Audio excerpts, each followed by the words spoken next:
Good to see so many of you. So more and more people are starting to look like this when it comes to medicating the brain and the mind and the emotions and thoughts and the soul, basically, and with good reason.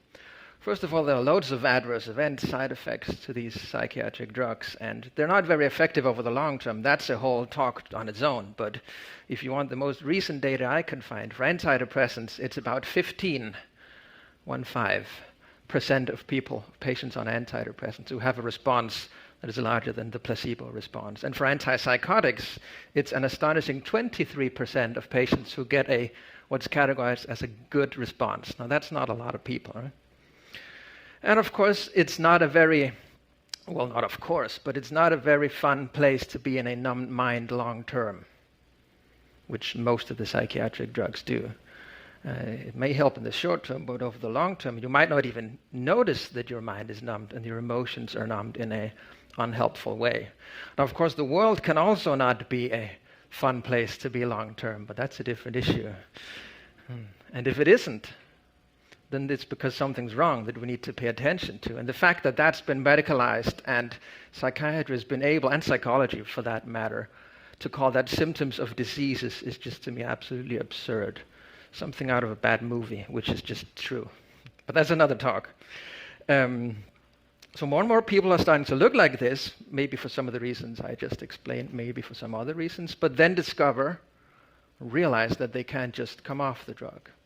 So what can happen is that a lot of people get caught between the side effects or the adverse effects of taking the drugs and the withdrawal effects from not taking the drugs. Now that's a trap. And the solution to that is tapering. So the solution to physiological dependence, as it's called, is tapering, or gradual dose reductions. And tapering has turned out to be a science in itself to figure out how to do this. And I really want, also in the spirit of ICI, to have this the other way around. Much of the knowledge we have on how to come off psychiatric drugs comes from the lay people community. And then we researchers and some others have I like to think of it as we can confirm what is known in that field instead of making it the other way around. That's what happens now because it's a hot topic. So researchers will write fancy articles saying that we figured this out, and that's very provocative in some way to the people who went through it and actually figured it out that way. But it's still important for this to get attention to do the science. So I started doing that back in 2016. Basically, I discovered that the clients I tried to help come off psychiatric drugs, it was way more difficult than what we had just been taught at university. So the easy explanation as to why I'm here today is I kind of went with what my patients or clients experienced rather with what was in the books and not in the books. And that journey has got me here, and I'm still on it. So, okay, so I'm trying here today to break it down to the four basic principles, because it is technical, but it's actually pretty simple too. Psychiatry, if there's one thing they want to, both with drugs and withdrawal symptoms and mental illness, so they want to make it very complicated so that it's a science and so that it makes sense to have experts in it. But actually for this, it is possible to explain it in at least four pretty basic principles. And that's kind of the premise for my talk today. I would like to give you the information as to why and how to taper correctly. And I've tried to do this funny PowerPoint exercise where you're trying to put it in, you want the lines to be in one line for it not to go down to the next one. So I really tried to giving some thought into it, explaining this with as few words as possible. This is what I've come up with. So the four basic principles, like drugs are synthetic, and the brain is homeostatic.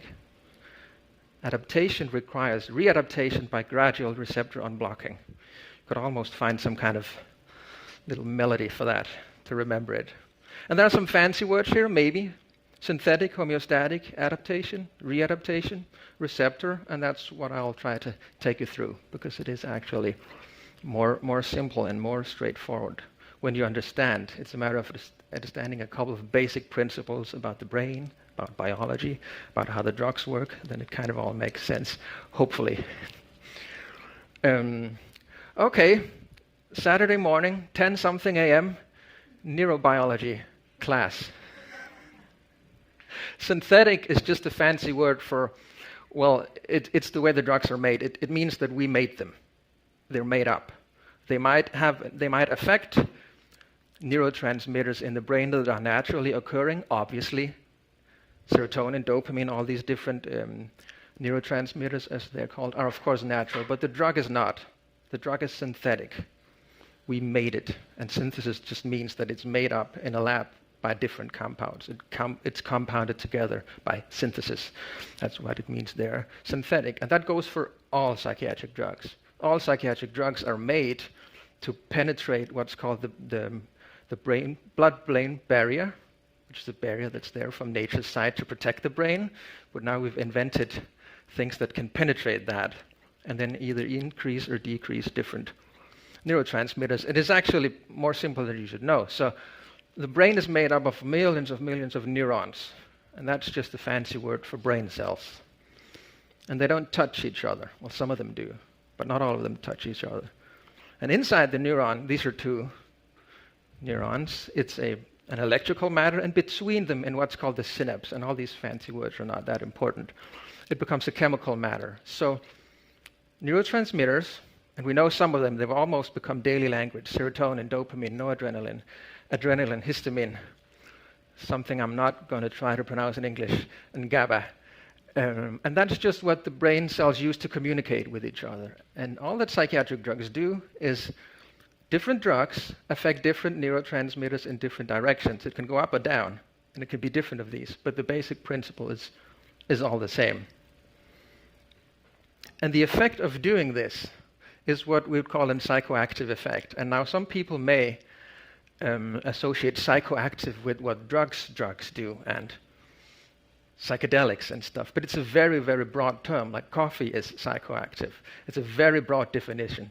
Anything that when we take it in, has an effect on how we feel, thoughts, emotions, bodily sensations, consciousness, is a psychoactive drug. And psychiatric drugs belong to that overall category of psychoactive drugs.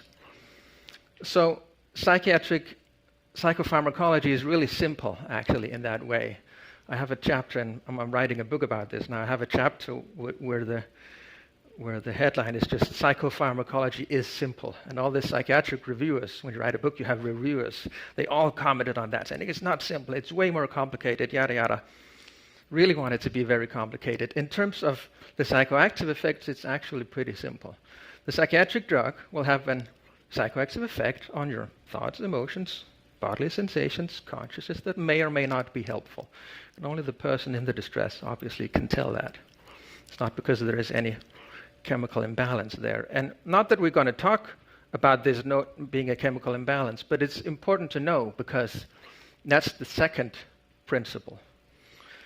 Homeostasis is page 1 in the biology book. It's like a fundamental principle governing biological systems, meaning that it strives for balance. So when we affect the brain chemistry, when there's no biochemical imbalance, the body will fight back.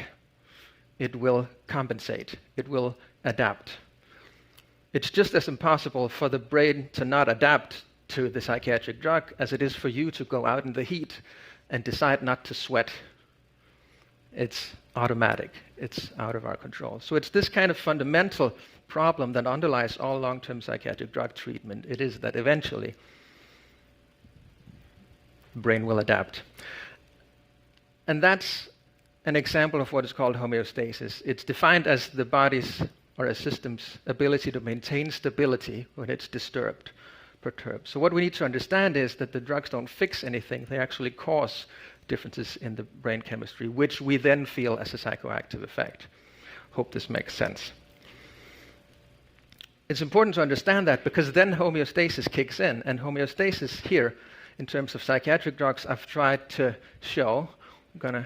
So just to be absolutely sure, these neurons talk together, and the neuron on the left sends a signal to the one on the right, which it then receives. And that's how the brain communicates with itself.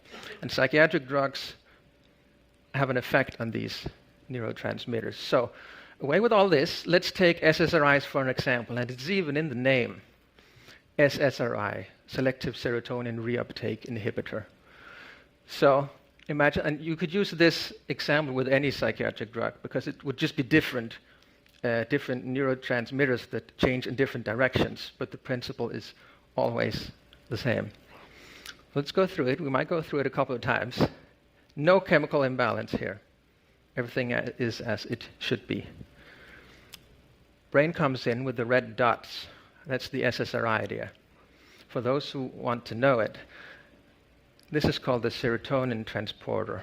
That's what the drug is manufactured and created to seek out in the body and block. It gets a bit technical because the serotonin transporter is something that reuptakes serotonin. So when you block something that reuptakes something, the amounts increase. Now that's just the detail. It's not that important to know. What's important to know is that when you take the drug, you increase levels of serotonin and all other sorts of neurotransmitters because it's not selective. But for the purposes of the example, just keep it to that. Okay, this is short-term treatment. Now you've elevated the levels of something. Homeostasis kicks in. It makes what's called a downregulation. So it's like saying, you're turning up the volume, I'm just putting in earplugs or something. I'm maintaining the balance because here there was now too much serotonin. The body can't have that. It's fundamentally built to counter that. So it does that it makes itself less sensitive to whatever we've increased the amounts of. And for psychiatric drugs, that works the other way around. Most antipsychotics, for example, they would block dopamine. Then the brain starts either building more receptors to rebuild the sensitivity, or it starts spreading out more dopamine. So the body would always try to adapt. No matter which direction we try to have an effect on it, it will adapt. So that's long-term treatment, however long that is. We don't really know what's the difference, like the duration between short and long-term treatment. Obviously, it's individual. You don't get dependent overnight, but it can happen within weeks, months, years. Okay. Then we try to imagine stopping the drug cold turkey or tapering too fast. That means that these red dots are going to remove, obviously, because that's the drug. That's the unblocking. Now the brain starts reuptaking the serotonin, meaning it decreases.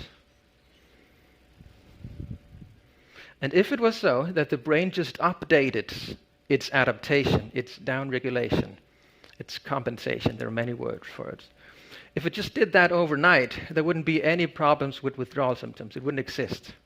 Because this is, as we know it, poor brain, a withdrawal reaction as we know it. Because it's an imbalance. We are now less sensitive to something there that there's also less of. Hope it makes sense. So we go from, just going to show it again. Drug comes in, increases serotonin. Drug says, body says, nah, not on my watch. I'm going to make myself less sensitive to what you just did to me. Stop the drug. And that happens pretty fast.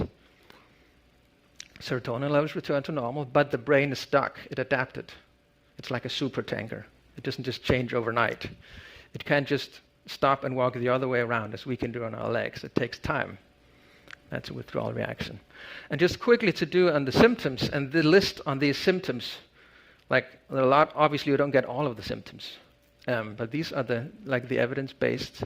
There are 4 literature reviews on this and the symptoms you could get from SSRIs. And I know that this list is on ICI too, so I don't want to spend too much time on it.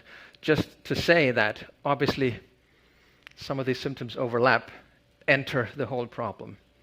How do we know? I've tried to divide it into the physical symptoms over here and the more psychological EE symptoms over here. And I should stress this is not a list that I made. I just wrote depression and anxiety. It's there from the scientific view. Now, how do we know then, if some of the symptoms are the same, that the drug treats some underlying illness that then resurfaces, or that the drug is just treating the withdrawal state it created itself? So this can create kind of like an illusion of effect, one would say, because if you stop taking the drug, you feel horrible. When you start taking it, you feel good again.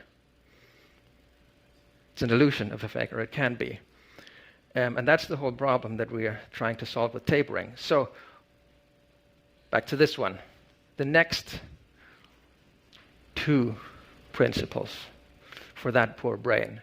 Now, tapering is all about minimizing this imbalance. There's an imbalance here, so we want the drug to leave the body gradually. And as I said, adaptation took time. It doesn't happen overnight, 1, 2, 3 nights. Now, how long it takes, we don't know. For most, it will be already about a couple of months. So readaptation takes time too. Once you reduce your dose or stop the drug, it's the exact same mechanism. The brain is now destabilized, and it's striving for evening that out. So it's the same principle. It's homeostasis again. The body can't have this. It'll try to fix it. And the whole idea of gradual dose reduction is to give the body this task in small tasks. I'm dividing it up. Because this is too much for the body. It's too great of an imbalance. It's too large for it to keep up. And that's what we experience as withdrawal symptoms. So we want the drug to leave the body gradually, as to minimize this imbalance each time, but also get down in dose. So we proceed with the tapering. Now, and receptor is what the drug is on, and unblocking is just the word for what happens when you reduce the dose. Now it becomes a bit more technical, but intuitive too. The body doesn't adapt to the dose, like the milligram. The dose in milligram is basically just the weight of the active ingredient in the drug. But that doesn't say anything about how much the drug does what it's supposed to do. It doesn't say anything about the biological effect. So in order to know what doses we have to reduce with to minimize this imbalance each time, to give the body a task that it can do, it can repair without causing too many withdrawal symptoms, we need to know the relationship between dose and receptor occupancy, as it's called. Occupancy is the word for,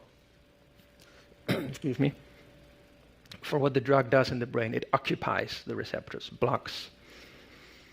And this is possible to measure via brain scans. And when that has been done, like giving people different doses, 5, 10, 20, 30, 40, and so on, and then measuring the effect that has in their brain.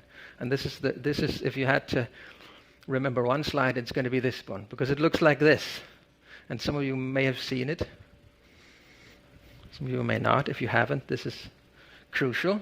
So this is an example, the paper we have out on sertraline, Zoloft. And if I just, in the most simple sentence, say that what we want to decrease gradually is the y-axis, this number over there. That's what the drug does in the brain. And this is the dose. So as you increase the dose, obviously it has a greater effect in the brain, but to an extent, to a certain point. It starts to plateau. There's actually almost no difference between 50 and even 200 milligrams of sertraline, because the receptors are already blocked. It's not much difference. And that's important for tapering, because when we taper, we go to the left on this curve, hopefully, reducing the dose. The lowest dose of sertraline, Zoloft, is 50 milligram. And you can have that by the break line to get down to 25 milligram. But still, you're at a pretty high receptor occupancy.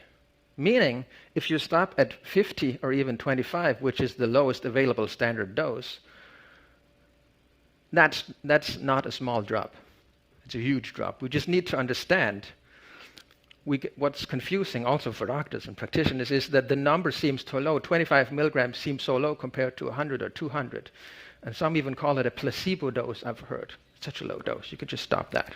Has no effect. And then withdrawal hell breaks loose. Now, the withdrawal community, as far as I know, have known this for a long time. Like, it's not news in that way, but scientifically, it's been new that we tried to in some way prove this, have some data on it. And it means the effect of this is that the reductions have to be smaller and smaller. And that is what is called hyperbolic tapering, because a small dose reduction in the lower dose range, will have a huge effect on your brain chemistry and thus on withdrawal symptoms. Whereas the same 5 milligrams, say, up in this range, will have either very little or no effect. So the difference between, let's say, 0 and 5 milligram is way bigger than the difference between 5 and 10. Between 10 and 5, it's even less. And that's why when we come off psychiatric drugs, we need to go. First of all, the dose reductions need to be smaller and smaller. Can't keep reducing with the same dose, because at some point you will jump over this bend on the curve, and that's when withdrawal hits or gets worse. And it means, obviously, that we have to go lower than the lowest standard available dose, which is where the art part comes into it, right? And I can show you just by the numbers, I don't know if I stand. This is, if you just imagine a dose reduction, 150, 100, 75, 50, 25, 0, it looks gradual. But if you translate the dose into what it's doing in the brain and put a percentage on that, then it would look like this, and you can see this is a totally different story. That's not gradual, because it's this number that we want to fall gradually.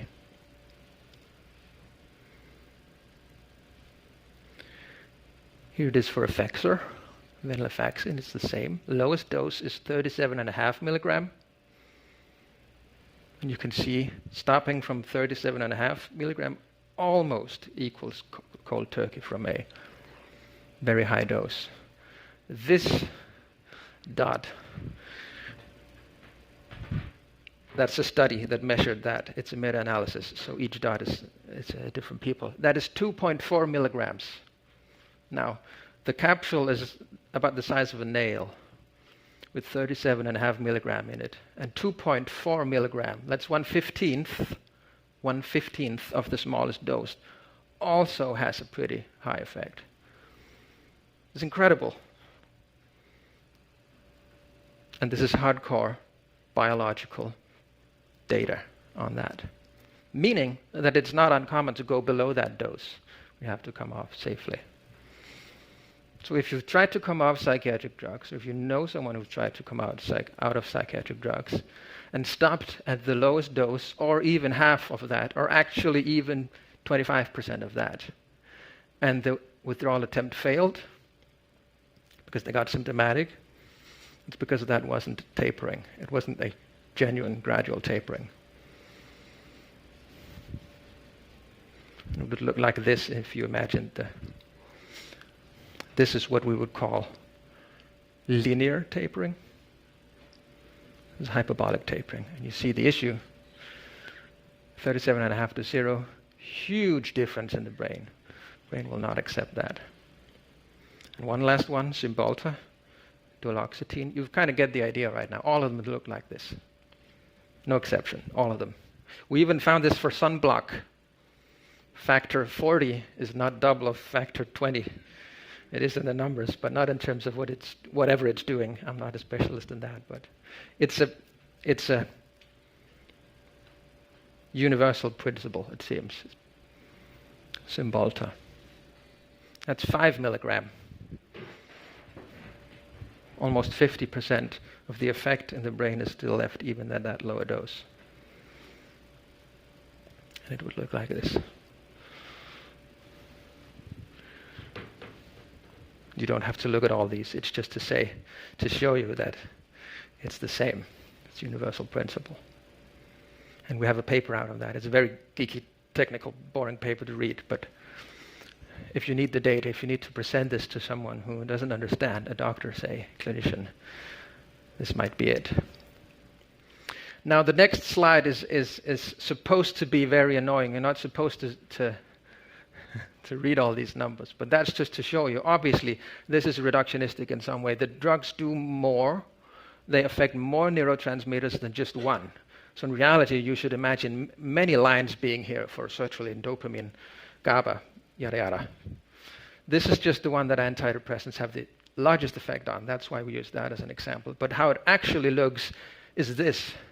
So I can't even see it. Imagine that's all antipsychotics over there, or many, and then each row is a neurotransmitter in the brain, and then the number represents to what degree it affects that. So it is more complex, but not more complex in a way that we necessarily have to understand, because there's no reason to assume that any of these relationships is not hyperbolic. It will be the same. But it's just to show you. There's some complexity behind it, but the governing principle is the same. Okay, so that's how it looks. My office looks very funny sometimes with beads and syringes. Syringe? Yeah.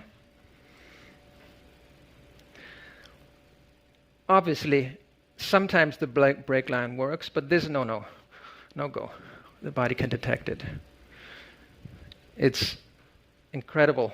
Not incredible, that sounds positive. It's crazy. Can you say that? How small dose reductions the body can detect in the lower dose range. Still to this day, even though I know all of this, and I see this every day, I find myself being shocked about it. There's this little thought saying, this can't be true. I almost can't see it. It looks like dust on the table. Or it's 2 or 3 beats, but it does have an effect. We need to remind ourselves of that. I'm not going to go too much into the technicalities of how to do it, but obviously we need to go lower than the lowest standard dose. Use the brake line as far as we can go. For drugs which are in capsules, we can open them and count the beats. And for pills, we could either weigh it or dissolve it in water. And there are all sorts of buts in this that is also described very thoroughly on ICI, so there's a very thorough guide on how to do it and which drugs can be tapered in what way and not. So I'm not going to go too much into detail about that, but just to show you that this is how it looks to do it, and it's necessary. Absolutely. Okay. Did I forget something?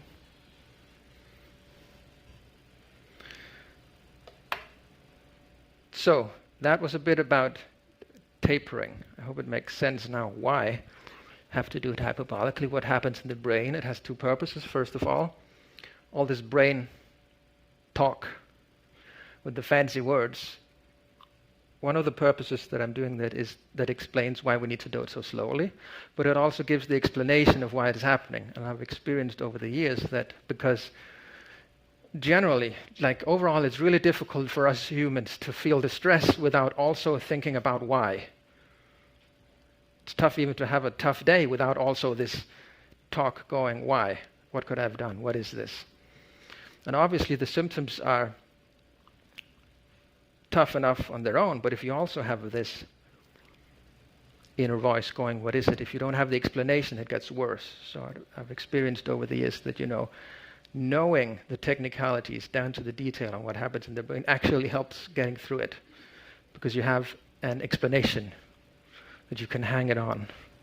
And then if your thoughts keep saying, what is it, keeps wanting to analyze what it is, then you have kind of an argument to that. And hopefully this can help you make these mental discussions with yourself as brief as possible, because they can be pretty long, and it adds on top of withdrawal. Sometimes the psychological layer of distress can be pretty significant. So just reducing that would be hopefully helpful. Okay, but the next one is like dose reductions in general. And there really is just one way to go, in my opinion. Obviously, we know it's a universal thing that it has to be hyperbolic, no doubt about that. Now, what I showed you on the graphs, and this is very important, are the average. It's the mean. So you can't just enter these graphs and say, okay, I'm on that dose, then I have that exact occupancy in my brain, because it varies. So what's very annoying is that we know for a fact that at some point you are going to hit that bend on the curve where the next reduction, even though it was as small as the previous one, gives way worse withdrawal symptoms. We know it's going to come, but we do not know exactly when. Some people may be able to come down to, say, 75 milligrams of Effexor before anything regarded to withdrawal hits. Some may hit it already at 112.5. Very few people, don't experiment with this, may be able to go all the way down to 37.5 before withdrawal hits. It was very annoying because it's predictable and unpredictable in the same way. We know it'll happen, but we don't know exactly when.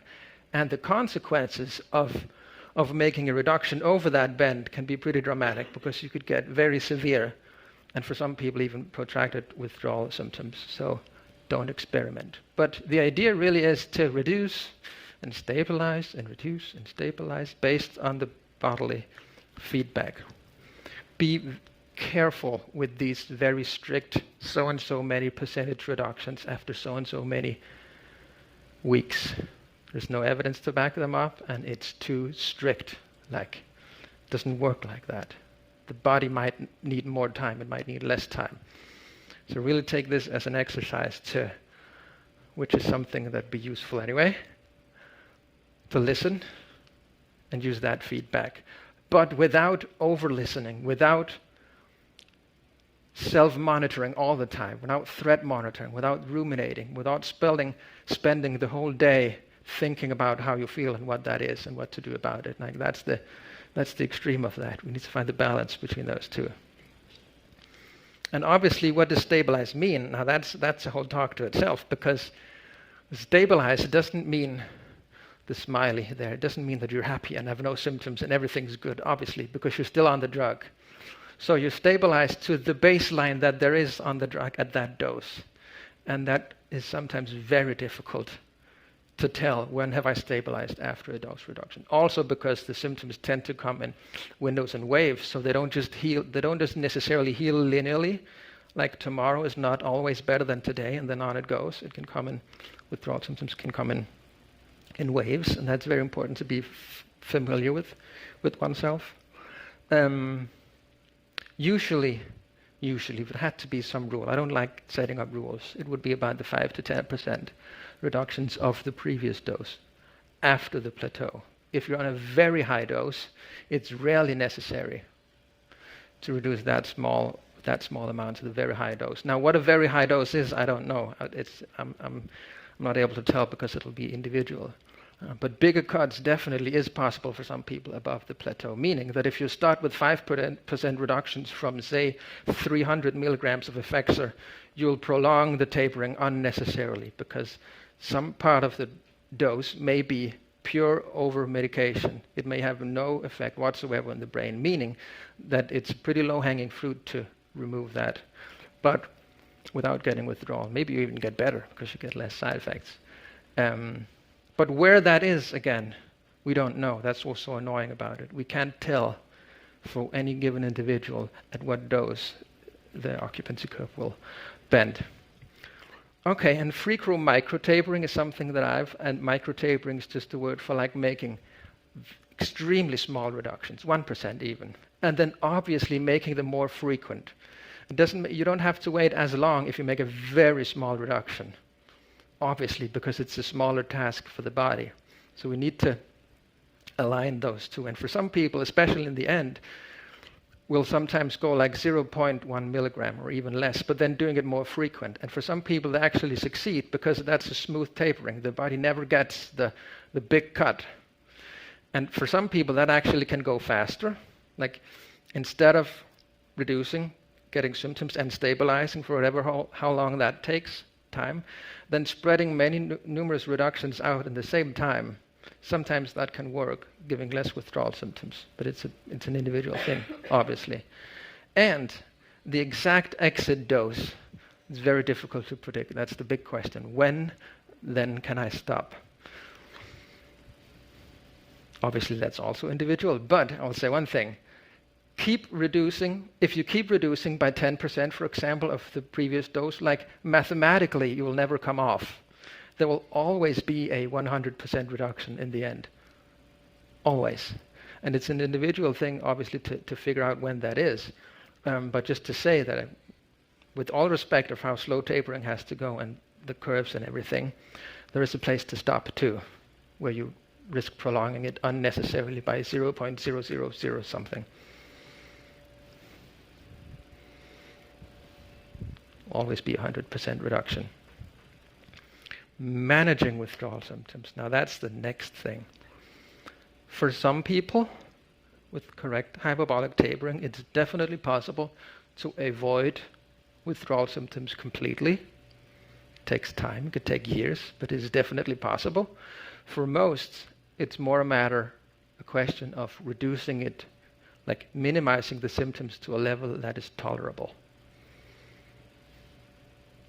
So for most people, I would say, we can't avoid it completely. So there is an aspect of, okay, then how do we go through it? And that's a talk on its own, obviously, because it's a big thing. But one thing, and this is the psychologist in me speaking, I like figuring out how psychotherapy and how the tools and the techniques from psychotherapy can help people get through this. So how do we get through it? Tough times, where the purpose is to not enter the symptoms, not listen to them, because there's nothing in them. They're false in that sense. They're there and they feel right, obviously. But there's nothing in them. It's brain chemistry adjusting that's causing the symptoms. And one thing that I've learned, and to say this is also, if we have to give a talk on how to help people not worry or ruminate or circle around in thoughts, say, what if thoughts, and if just that, and why, and all these ruminations that we can get caught in. This is the same technique. So sometimes, actually, I succeed in treating withdrawal, managing that, and how to manage negative thoughts, because it's the same technique. Okay. Just as well use the symptoms for something while they're there. So symptoms are under attentional control. And there's a concept in psychology from what is called metacognitive therapy. I don't think it's so big over here. It's from a psychology professor called Adrian Wells in Britain. And there's a concept called detached mindfulness, which is defined as a state of awareness of inner events without responding to them. And not responding to them is to be understood as a very broad category. It's a fancy way of saying to leave something alone. It means not evaluating, not attempting to control it, not suppress it, not respond to it behaviorally, nothing. And you know this concept. You're detached mindful all the time. You just don't know it. You're not aware of it. Hopefully, you haven't, I don't know, I'm going to try. You haven't paid much attention, hopefully, if this has been interesting, to the sound of this projector, I think. You hear the sound? Did you pay attention to it before I said it? You might. But most people don't. You also don't pay attention to the way it feels that you sit on these chairs right now. It's there, now you feel it. You don't pay attention to that very characteristic excited feeling that's in the mouth all the time. Now you feel it. So there's actually quite a lot of noise around us that we know perfectly well how to filter out if we're focusing on something. That's to leave something alone. Now, obviously, the difference is that these are completely irrelevant, neutral stimuli. Of course, you're not paying attention to them very much. But it shows you that we know how to do it. We know how to leave something alone. The only difference is that withdrawal symptoms obviously are, as our negative thoughts, are unpleasant, meaning they will pull in our attention. They will make noise. But it's the exact same mechanism. We can learn how to be in that, just as we can learn how to be in negative thoughts or all sorts of unpleasant bodily sensations without responding to them. Obviously, that's not something we should do if it's like a primary emotion, if it's something we should need to listen to. Obviously not. But because withdrawal symptoms are by definition irrelevant, they may present as very, very important, and they may look exactly like a depression or anxiety. There's nothing in it. Therefore, it makes sense to apply these things. And we can train that. It's think of it as a muscle, really, that we can train.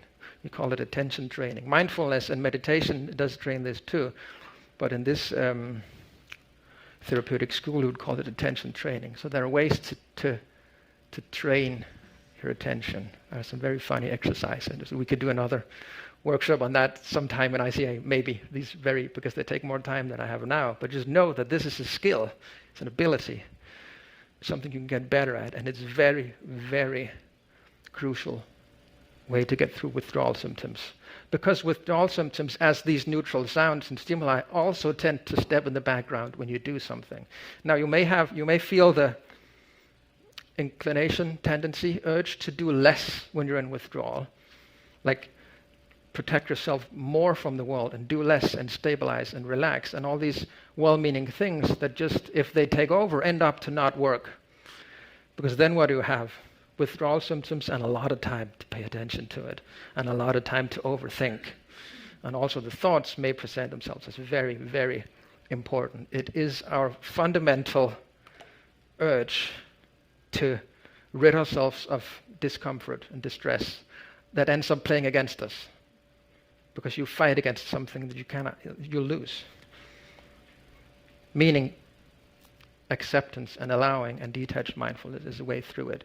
And when you learn to, obviously this only works with a correct taper. Like there's no way to just leave severe withdrawal symptoms alone, obviously, I should add. This has to be combined with proper tapering to minimize the withdrawal symptoms to a level where you'll be able to be with them and do stuff anyway. It's really important, sounds so basic, to have something to do while in withdrawal and discover this switch from inner focus. Our attention has like two overall settings. It can be inwards towards symptoms and feelings and energy levels and motivation and bodily sensations, everything inside, or it can be outwards. It's very basic. We just don't tend to think of it that way because attention has become such a normal world. But attention is also like, it's a psychological term. It's kind of a gatekeeper of awareness, you would say. So of all the things that there are here, both out here and in here, what enters awareness? It's a pretty cool thing to have under control. Otherwise we're slaves to whatever happens inside, and that's going to be really tough. And then discover that we can actually make that switch from inner focus to outer focus. It's completely within our control. We just need to discover it and learn how to do it more, facilitate it. And then withdrawal symptoms that are enough minimized by a proper tapering will tend to step in the background. Not because they're not there. It's not distraction. Distraction is trying to be louder than something else. Distraction is trying to replace. Here the symptoms can be there, they can call, they can do whatever they want, they can do their thing, but choosing to have a focus in that noise. And actually the way we train this attentional training, it is literally just a sound file, 12 minutes with a hell of a lot of a noise. And then it's Adrian Wells, the kind British voice, when you sit with eyes closed, navigating you through. Paying attention to the different sounds. You're getting better at that. Obviously, the metaphor is that the mind is noisy. So if we can learn to do it on actual sounds, that kind of spills over to our own thoughts and feelings and withdrawal symptoms and whatnot. So that's the link between doing the exercise with a lot of noises. So it's not distraction. It's better than distraction. It's voluntary and active attentional control.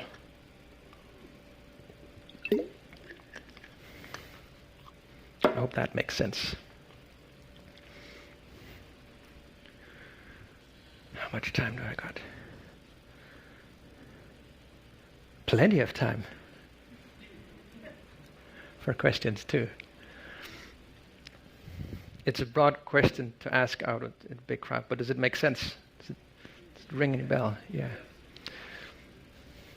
And Adrian Wells is very strict in his saying, and I didn't understand this at first, that it's not something we need to learn to control our attention. It's something that we need to discover that we can already do, and then apply it to unpleasant, negative things.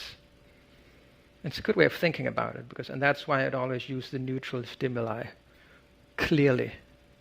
Now you can maybe feel it again. The noise, feeling in the mouth, sitting here. Just the idea that we actually know how to do is we just need to train it when something is, in the lack of a better word, pulling in our attention. It's trying to require it. It's trying to acquire it. Obviously, because the body thinks something's wrong when you reduce the dose. It likes stability. That's the premise of homeostasis. The body really wants us to do the same thing over and over again. It doesn't like change. It knows how to change. It's not a dead end. The receptors will rebuild if you do it slowly enough, but it takes time. So the body will think, and certainly those of you who've tried to be in withdrawal will have felt that it feels exactly like something's wrong. And maybe it's just something, like anything that's wrong, like having an annoyed, irritated nervous system that tries to attach onto this and that. This is the explanation. The next hour it can be that. The next day it could be this X, Y, Z. That's the mechanism we're trying to go for, to see that. And as easy as it sounds, I know, leave that alone. That might continue to pull on you. And you've done plenty of things in your lives without motivation, without wanting to, actually. You've done plenty of things where there were other things that in this here and now were more desirable. Only in the long term it wasn't, so you chose to do the tough thing. It's the exact same mechanism. It's the same skill that we try to build on here. And it does something, because it may sound complicated to leave something alone, and that's why we have the exercises to show that. But this knowing that we are already know how to do it can sometimes help. So we need to be more clever than our body. Our bodies will think something's wrong, and it has the control of all the signals, so it can send you all the anxiety and low mood and the excessive thoughts. That's within your body's control. Your control is what you're going to do about it and how you're going to, and if you're going to do anything about it, what happens. And I like to think about that's the way we can communicate. That goes for withdrawal, for anxiety, for example, is a very, very strong emotional response too. And there's no way of telling. Good luck arguing with that. Good luck arguing with your negative thoughts. You may have tried it with positive and realistic and compassionate thoughts. That kind of adds to the problem now, doesn't it? Because you keep the symptoms alive. You keep the conversation with your own mind alive. That can go on for a long time, and that ends up being worrying or rumination. So I like to think of it in a way that the most powerful way we can communicate to ourselves, our bodies, if we are in a situation that we know is not dangerous, it's just the transition, the step from one dose to another. It's not more than that, but your body will think it is. The best way to communicate to your body is, tough as it may be, to act as if you know that it's not dangerous. That's the best way you can communicate. That's a very powerful tool for anxiety too, actually. If you're ever in a situation where you know it's safe, at least some part of you knows it's safe, but your body will send all sorts of completely irrelevant signals that it's dangerous and that you should get out of there. The way we can communicate is exactly via this method. Okay, let's talk more about that at some specific maybe event for that at some point. Laura is nodding. Good. Last slide, and this is a big slide to end with, obviously, but I just want to say it like this question of when have I fully stabilized after coming off is a very, very tricky question to answer. But one thing's for sure, we know definitely what it's not. So, and that can be kind of translated into what are we returning to, which is a bad word because you're not returning to anything. Life has passed during, so don't think you have to go back to how it was for all sorts of obvious reasons.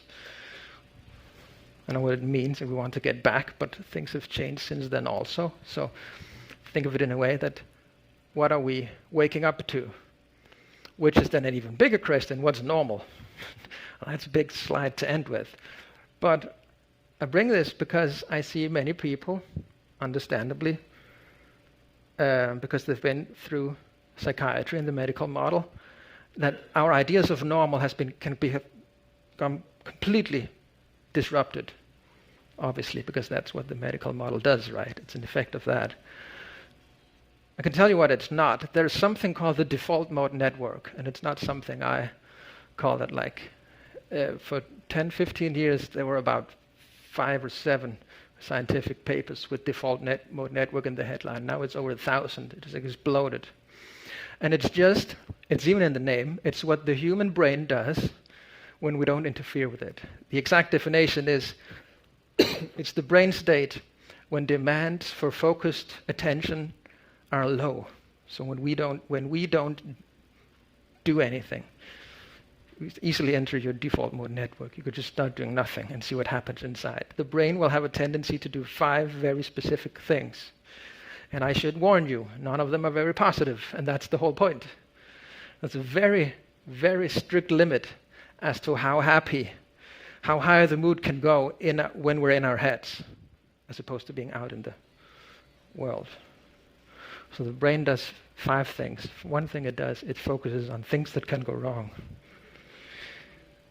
And it focuses on things that did go wrong. And it focuses on what other people think of us. And it focuses on problems and conflicts. It's very negative oriented. And it focuses on things we mustn't should, especially the should. Now, that's not a very negative, fun, pleasant, calm place to be, and that's the whole point. It's built for survival. We have a few years when we're kids, children, before this bloody thing takes over, where we have life outside of this. And I think many humans have it may not be conscious, but we have very many attempts to go back to that, or just to feel the gist of it. But it takes over, it's part of the survival. And for survival, it has to be obviously negatively oriented. It wouldn't make any sense if our minds were positive by default. People who had that died. Their genes are not here anymore. So we're all left with a mind, obviously, depending on what happens to us in our upbringing and what we encounter and what does and does not happen. Point is, this is not a very happy place to be. And what other people think of us is a huge thing, obviously, or potentially, because it had huge survival, function of survival back then. It still has, but to a much higher degree back then. That's why we're so focused. And it's actual, like social threats are just as much deathly threat as a genuine deathly threat for us, like not being accepted, not being part of a community, not being part of a group, being ridiculed. It can start the exact same anxiety symptoms as a lion can, because our body cannot tell the difference. And if we get to the idea that we're only allowed to be here if we're perfect, then you have this straight line from perfectionism, which is a big thing today, down to survival. That's where we're at today, for some people. The conclusions, and it's exactly 5:05 now. Sorry, 11:05. My watch isn't Danish. I'm 6 years ahead. This is not a negative message. I should stress that. The purpose of showing is not this is what awaits you. It's going to be really tough. It's going to be negatively oriented. That's if we're in our heads. The human mind is not a very pleasant place to be long term. Obviously, we need to go in there. It's not all just bad, but we need to have control over when we go into it. And our mind will have a tendency to pull ourselves into this when it's not helpful. When we want to sleep, for example, or be where we are, do what we're doing. So generally, that's why we want to get out of our heads and into our lives. If it's unpleasant to be in our lives, something's wrong that we need to pay attention to. That's another talk, but just having that is the idea. And don't wait around.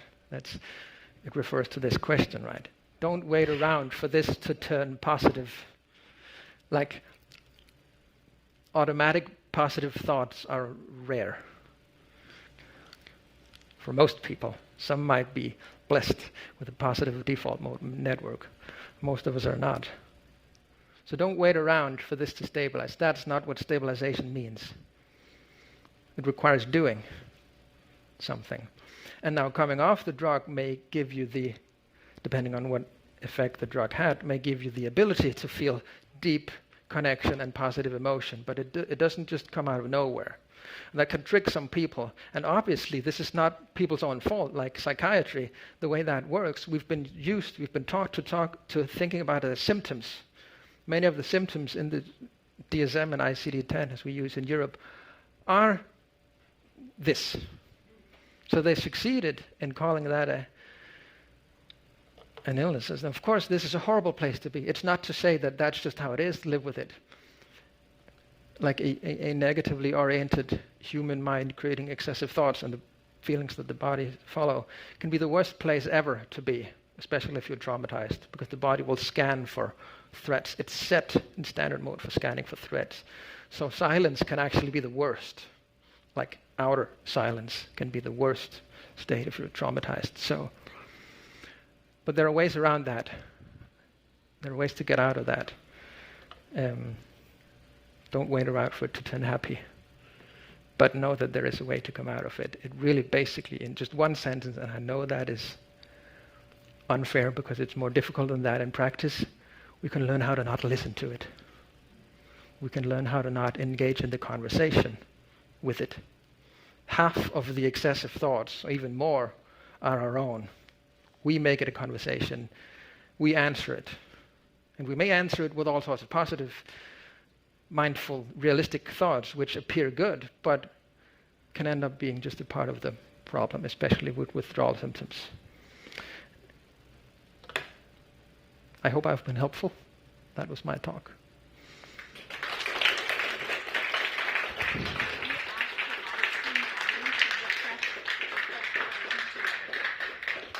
So, to anyone watching live stream, they should refresh their link to enable the comments. Refresh the browser link. Cool. I guess it's question time now. For how long? About 10 minutes. Good.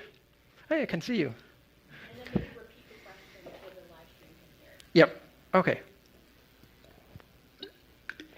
I almost can't see who has a hand up. Can Yeah. Thank you so much.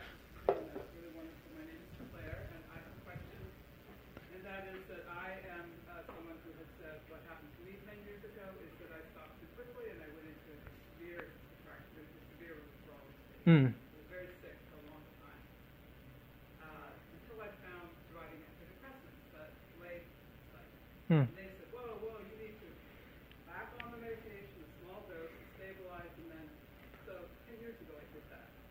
And I have done a microdosing for 10 years.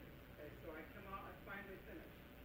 But what still happens to me, I'm dealing with them fine, but why is it that certain things that I used to be able to do, like take an antibiotic or take vitamin D or anything hormone-related, vitamin A, vitamin D, why is it that those things will throw me back into withdrawal state? I don't find a lot of literature about that. I've been dealing with this question for 10, 12 years, and I just want to see if anything helps. Yeah. So the question was like, what do I have to repeat? Could you hear it? I'll try to summarize it. So the idea is that you came off the drug too fast a long time ago, then Lexapro, then reinstated and tapered correctly, but still to this day you're nervous. You have reactions to things you didn't usually. And you mentioned what examples? Antibiotics? Antibiotics, Vitamin D, okay. anything that might affect hormones, Yeah. supplements, various. So something that usually did not, you had no problem taking it now, even after coming off. Yes, exactly. I don't know there's very little literature of it. Much of what I've been talking about here today is controversial. It's not in the literature. So obviously to get to answer that question scientifically is a long way, sadly. But like in a more general sense, the phenomenon of kindling, you would say, like it's because we have one nervous system, and the psychiatric drugs enters the whole nervous system. We may call the drug selective and all sort of nonsense, but obviously it affects the whole body. And I think you should just take it as a disturbed, destabilized nervous system still. Like that, it makes sense too. Like coming off too fast is a huge shock for the nervous system. In some sense it's built for it, and in some sense it's not, because it's built to repair it. It knows how, but not in those degrees, like in amounts. So it has a huge shock, meaning that a smart, adaptive response to shock is to get sensitive, also for us, the nerves. And that in the survival, in the purposes of survival too, I would say, that has to be it generalizes to other things. So we also see this for sometimes it can go down to shampoos, certain chemicals, other drugs, alcohol, coffee, all sorts of things. And I think that's because it's the same thing now, and expands to other things than the drugs specifically, because it's one nervous system that got shocked. That, oh God, this is not supposed to happen. I better do something for this not to happen again. I better get oversensitive to it. I think that's at least when thinking about the nervous system in that way, it kind of makes sense that happens. And if it may not be permanent, it can just have a very, very long effect of healing. Yeah, hope that makes sense. Now, when I have a bad reaction, typically what happens now is I recover quickly. Right? Yeah. Go on. Yeah, so it goes quicker now, like the periods are shorter. Yeah, so it is healing. It just takes long. Yeah, exactly. Yeah, of course. That gentleman, yeah? Thank you very much. Thank you. If the receptors are saturated at relatively low doses, why do they dispense the medication in such high doses? Yeah, so... Anders, before Yep. you start, I just want to restate the question. Yes. Because to make sure our live stream audience is also hearing it. Yes. So, the question, sir, was, repeat it for me. Sorry. Well, If the receptors are saturated at relatively low doses, why do they manufacture and dispense them at doses that Yeah. don't yield additional benefit but would yield side effects that would make people Right. want to come off the drug? It doesn't seem to make sense. Right. Why, in other words, why are manufacturers only manufacturing them in doses that are not really useful for withdrawal, given everything Anders has just Yeah. shared? Not only not useful for withdrawal, but for the treatment per se, like why do we use so high doses? And I think you got it wrong when you said it doesn't make sense. It doesn't make sense. Like, I asked myself that question too. I found absolutely no good answers to that question. Like, I think it's really primitive. If something doesn't work, let's try with more and see if that works. Like, that's a way of thinking that you would use in many other problem-solving areas. And I think it's just that. But it has no scientific merit at all to do that. And it's even worse than that, because this we can show that it has no additional effect of going off that plateau. But it's worse than that, because we have a lot of trials comparing different doses, and they come in two forms, and I can explain them in 30 seconds. One is fixed dose trials, so you'd get 50 milligram, you'd get 100 or 200, and then we'll check the effect after so and so many months, and there's no difference between that. We have very clear data on that. There are many systematic reviews. People on 100 would not feel better than on 50. And we also have so-called dose escalation trials, where all of you got the same dose, and then after so and so many weeks or months, the people who did not respond got a higher dose to see if that would bring them to the effect. And those also show that it does not work. Actually, it shows their own conclusion. These are not my words. The most effective dose is the least effective dose.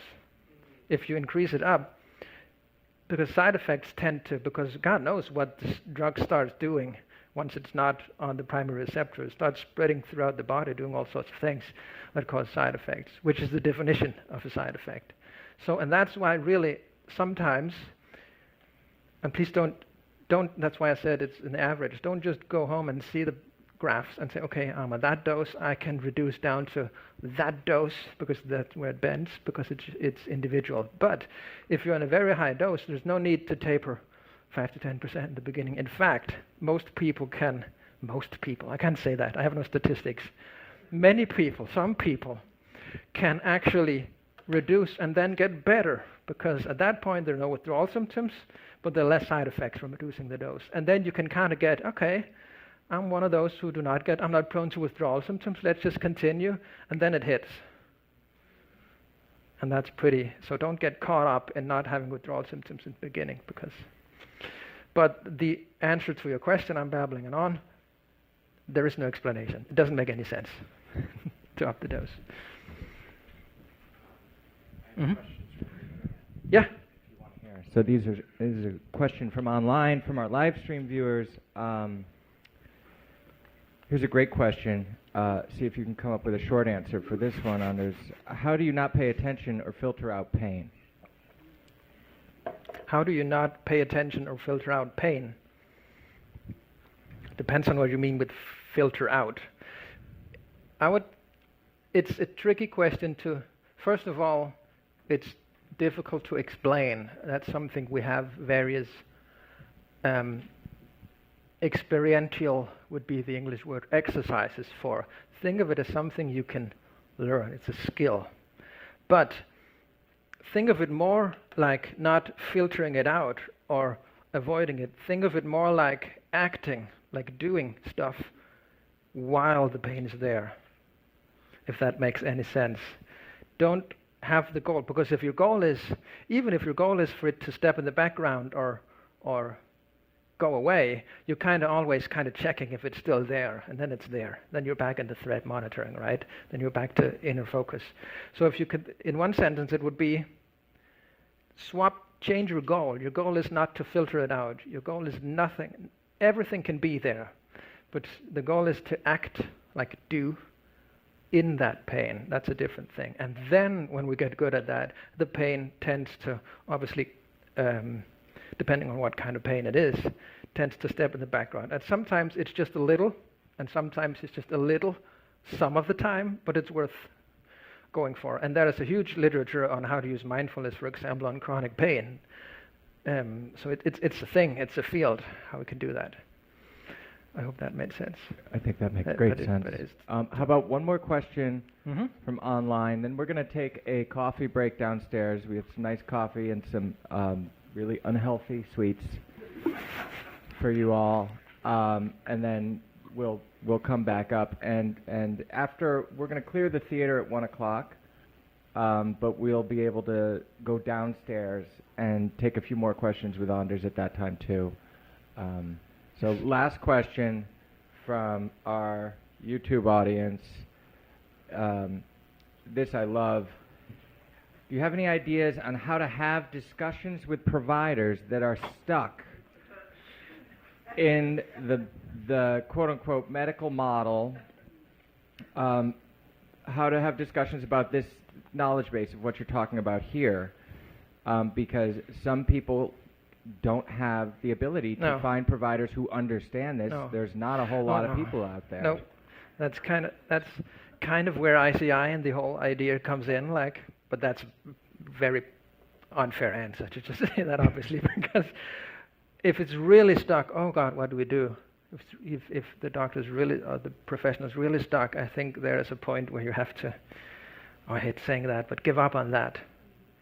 It's really amazed me how many feelings there are from, not all, that's a generalization, but sometimes for doctors and psychiatrists when their field is attacked. And I can recognize that from my field, like criticize away psychology, criticize it. I do that myself too. There's not the same kind of like emotional necessarily reaction to that. For psychiatrists there can be, and especially if it comes from a patient, like there's a huge, huge power gap there. So I would say you're up against something very difficult there. But the more you can refer to it with hopefully data like this, science, like something in their language. I managed to do my PhD over 5 years. It usually takes 3. I managed to take 5 years on it because I really wanted to do it thoroughly. And part of the reason for that was I wanted to learn their language. So it wasn't like a humanistic psychologist talking about emotions and stuff like that against the medical language, because it kind of tends to win, and it'll do that in that situation too. So try to have the discussion, which is an unfair ask, I know, because a lot of this is very technical, but have something to refer to then, so that you don't have to be the one explaining it, because that's very, very unfair. Have something to point to the papers, and we could easily figure out some way of creating a database on, like in this situation, and with that, these are the key papers, because it has some kind of it will be their language, and it will be in fancy academic journals that they will have a respect for. So I think that's the best way to take that load off your own shoulders. That's excellent. Thank you so much, Anders, for all of this. We are, let's give Anders a round of applause.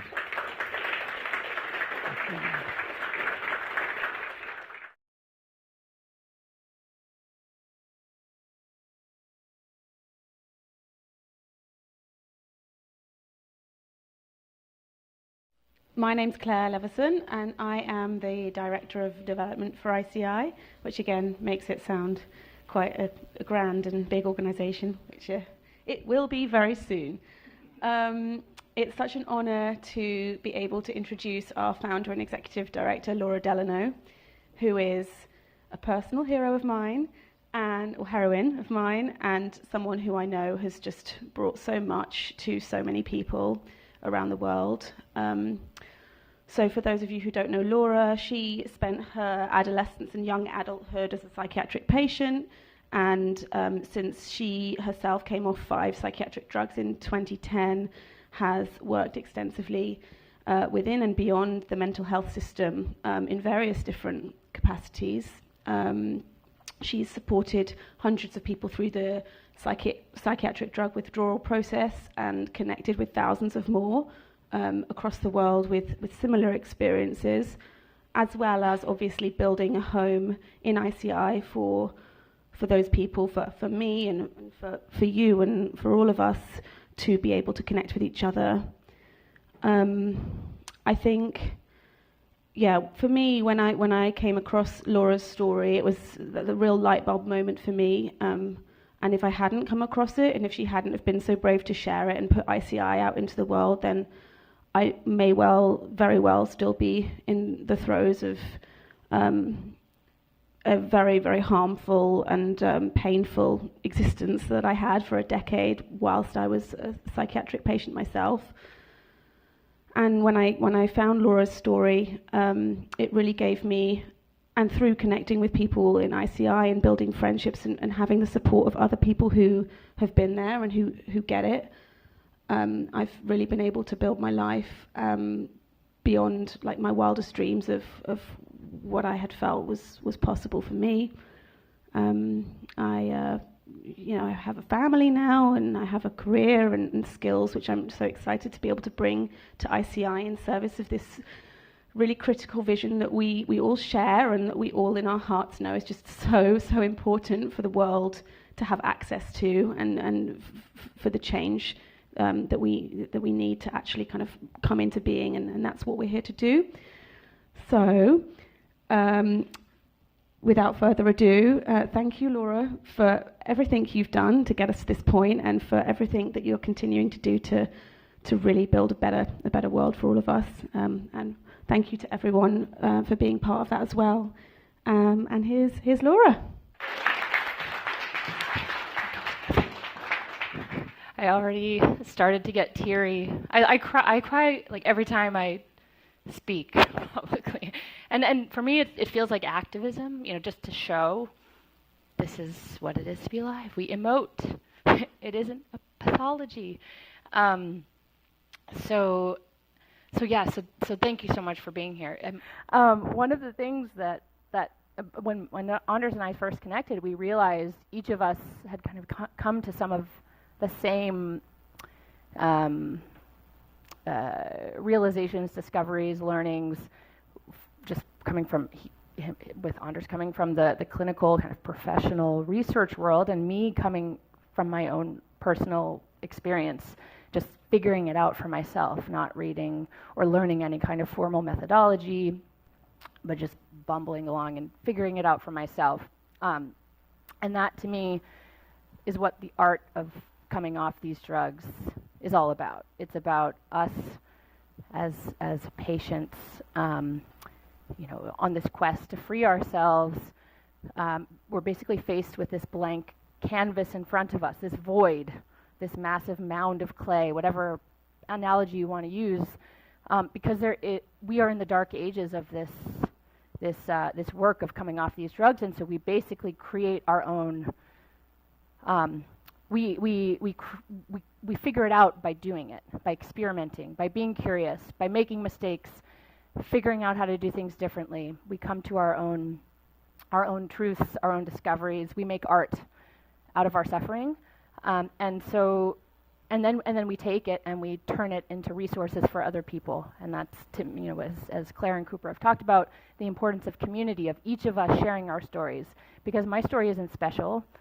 I'm really blessed that I got to have it shared on Bob Whitaker's website in the New Yorker, but I'm no different than all of my fellows in this work, and each of us has so much art to make out of our suffering.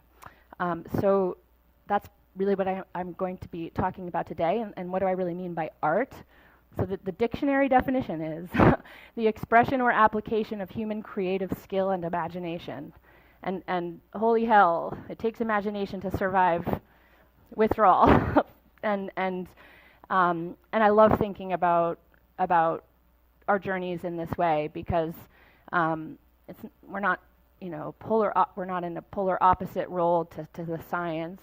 Science isn't our enemy per se. We operate in these different realms that can complement each other. And as Anders said, it's so important to have a scientific understanding to get the biochemical logic behind slow tapering. But as you'll hear and when I share my story, I didn't know any of that. I didn't have the science. I figured it out really only in the aftermath of doing it the wrong way, you could say. And for me and for ICI, what we are really about is helping to kind of blow up this whole idea that expertise comes from getting a graduate degree and years of training, fellowships, the number of letters after your name, at least when it comes to engaging with psychopharmaceutical drugs. I think the greatest experts are those of us who've actually taken them and fought to get off of them. The layperson wisdom of our experiences, to me, is what I think is the most important and trustworthy information out there. So before I get into all of that, just a very quick backstory as to why I even found myself on drugs, wanting to get off them in the first place. So I met the mental health system as a 13-year-old. I was having a profound crisis of self. I was very driven in school, robotically performed well in academics and sports, and basically had a breakdown where I realized I don't have a self. Who am I really? I'm just programmed. My worried parents understandably took me to a therapist. I was too serious for the therapist. I was cutting myself and talking about killing myself and all that. The therapist sent me to a psychiatrist. Within an hour, I was diagnosed bipolar. The rest is history. I was 14 by the time I got that diagnosis and took my first psychiatric drugs. I fought it through high school. Luckily, I didn't take the drugs regularly, but by the time I got to college as an 18-year-old, I was still kind of playing the performance game and aware of that, feeling so trapped in this life that didn't feel authentic. It didn't feel real. I didn't know how to get out of it. Just hoping once I get to this good Ivy League school I've worked so hard to get to, I'll prove myself wrong and I'll finally be happy. And of course I wasn't. And it was at that point that my pain had grown just so profound, and I was convinced that I had exhausted every option at my disposal to fix it. So that was what led me back into the arms of the mental health system. And very quickly at that point, because I was so desperate for an answer and for relief, I embraced my diagnosis. I embraced this idea that I was sick, and that was why I was suffering, that this sickness was an incurable medical condition, that this textbook through which my doctors diagnosed me was a valid scientific text, and that because I had this medical condition, I would need medical treatment for the rest of my life. And I embraced it, and I really stepped into that role of a good compliant patient. Over the next decade, as you all know from your own firsthand experience, my life fell apart. I got progressively physically sicker. I gained, my weight fluctuated 70 pounds. I had chronic pain. I had chronic headaches. I had skin issues. My hair was falling out. I was just sick all the time. My emotions just continued to get more and more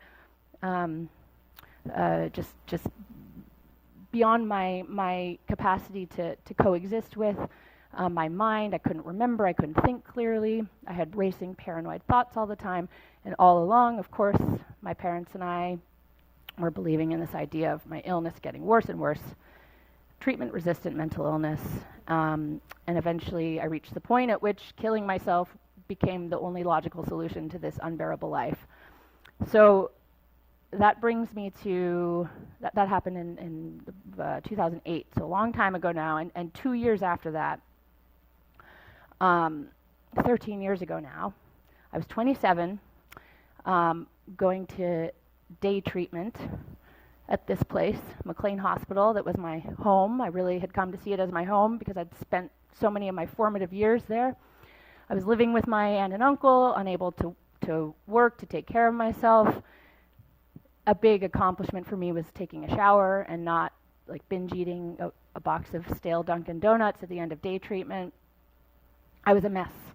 I was completely dependent. I had been born into a family that could provide for me materially in all these ways, and so I was really lucky. But I had the thought of ever being an independent, functioning, autonomous adult in the world was just not on the cards for me, so I thought.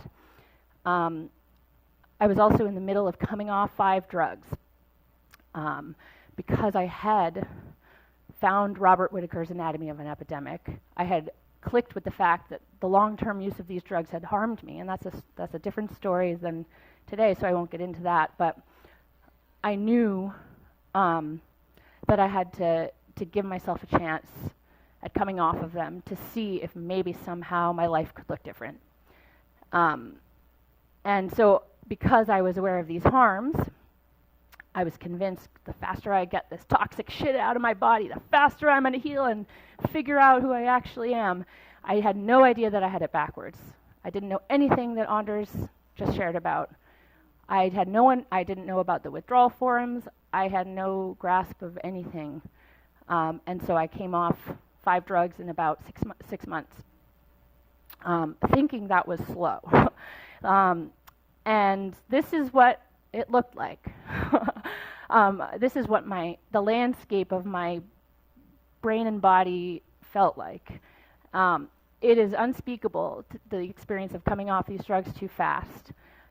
It really, truly, you can't put words to it. For me, all of the existing problems I had that I listed out of, the years of long-term use magnified in intensity. The paranoid thoughts, just unable to ever feel still, to ever have peace. It was intolerable. Boils, acne, migraines, like you name it, cognitive issues. I was a total mess. And what I lacked in that first year of coming off and being off was, as I said, I had no information about anything that I was going through. I had no measurable evidence that anything was getting better.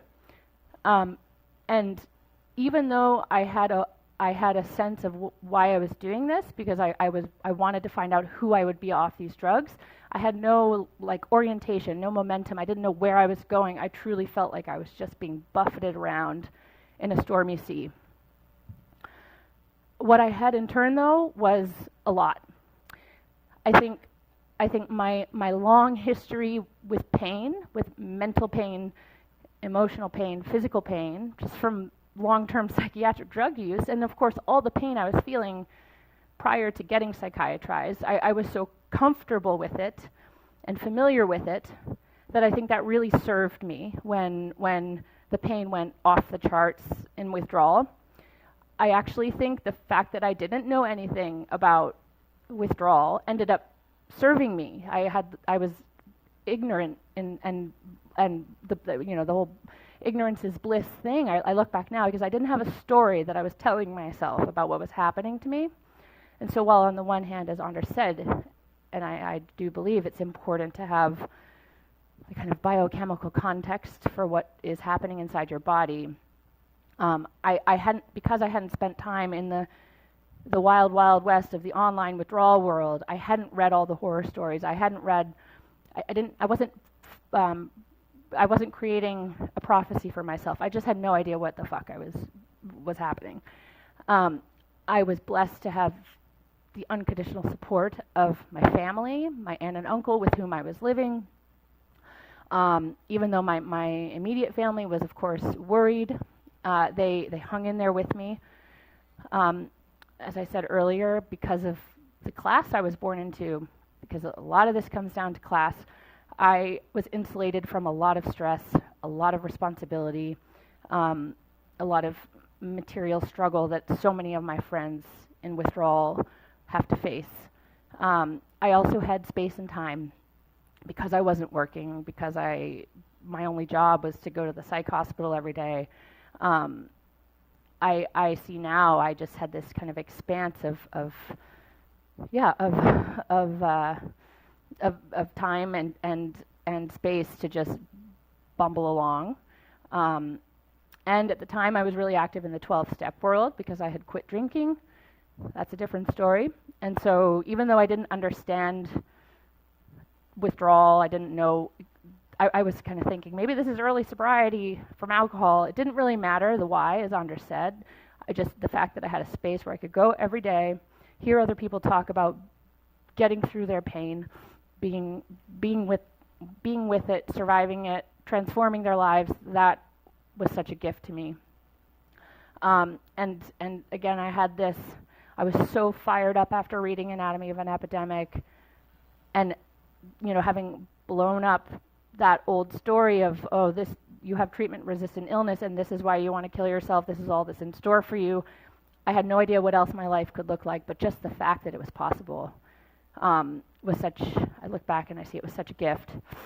So one of the things I love to do, that we all get to do with this art we make of our experiences, is to turn it into information that I can share with others. So I've made a list here of some practical tips for anyone out there who hasn't yet started to taper, but you could also apply this if you're in the middle of a taper too, because you can always pause, step back, utilize these same things. So here's a list.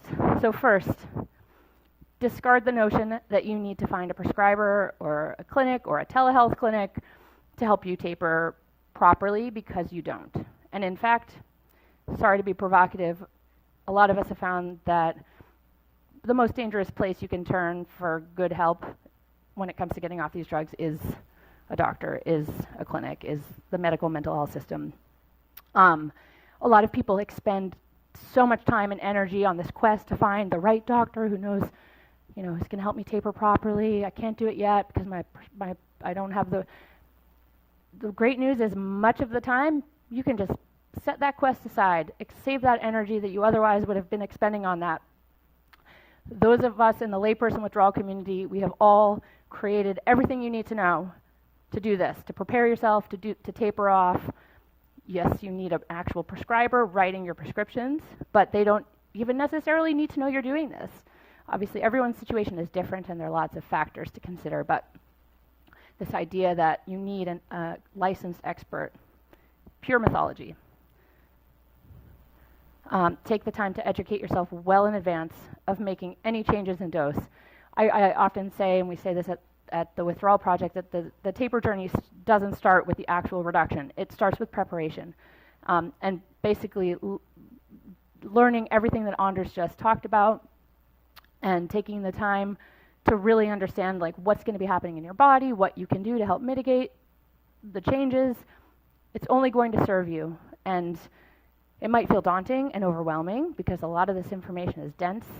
To basically teach yourself pharmacology, it can be really intimidating. And for many of us on these drugs, myself included, the cognitive impairments and temporary injuries that these drugs cause can make it really hard to learn. So that's, if you're in that situation, finding someone, whether it's a fellow, like an ex-patient, or a family member, a friend who can help carry the load, the mental load of learning all of this, will serve you.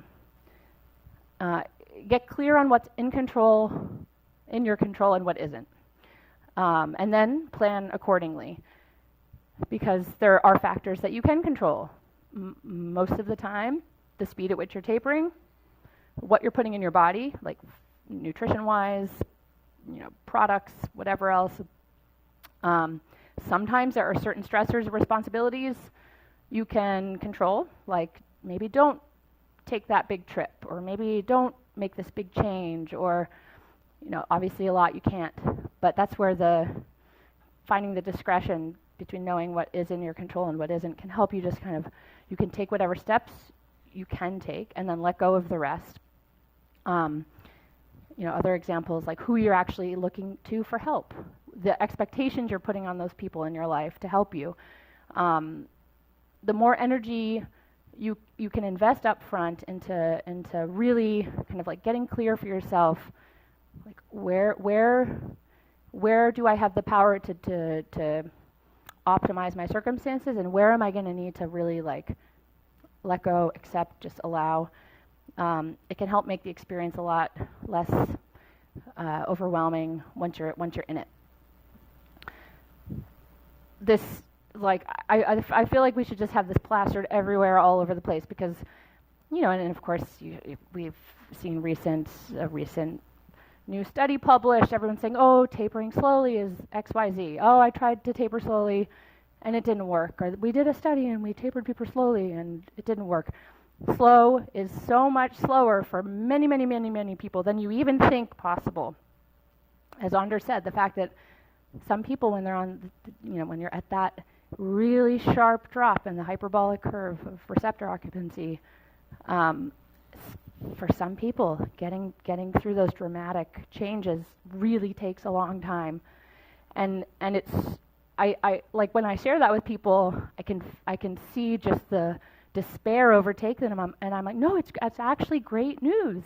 This is a good thing, because there's this speed paradox. The faster you are going to get off, the fastest, and stay off. Because it isn't just stopping the drug. You want to be able to stay off of it too. You want to be able to not have to reinstate. The fastest way to do it is to do it slowly. And this is where, as Anders touched on, and as I'll talk more about too, this is where your body, the messages it's sending you, come into play, because that is really how you're going to determine what is slow enough for you. So taking every step within reach to optimize your body's capacities. Our bodies are amazing. What I have reversed from getting off pharmaceuticals, not just psych drugs, the pill, that's a whole nother story. I used to have autoimmune, thyroid disease, I had IBS, I had all this shit going on in my body, holy moly. And I now look back and I see, when I think about how much my body has figured itself out, resolved itself, and how much that has been facilitated by me getting informed about what kinds of choices I want to make about what I'm putting in my body and what isn't.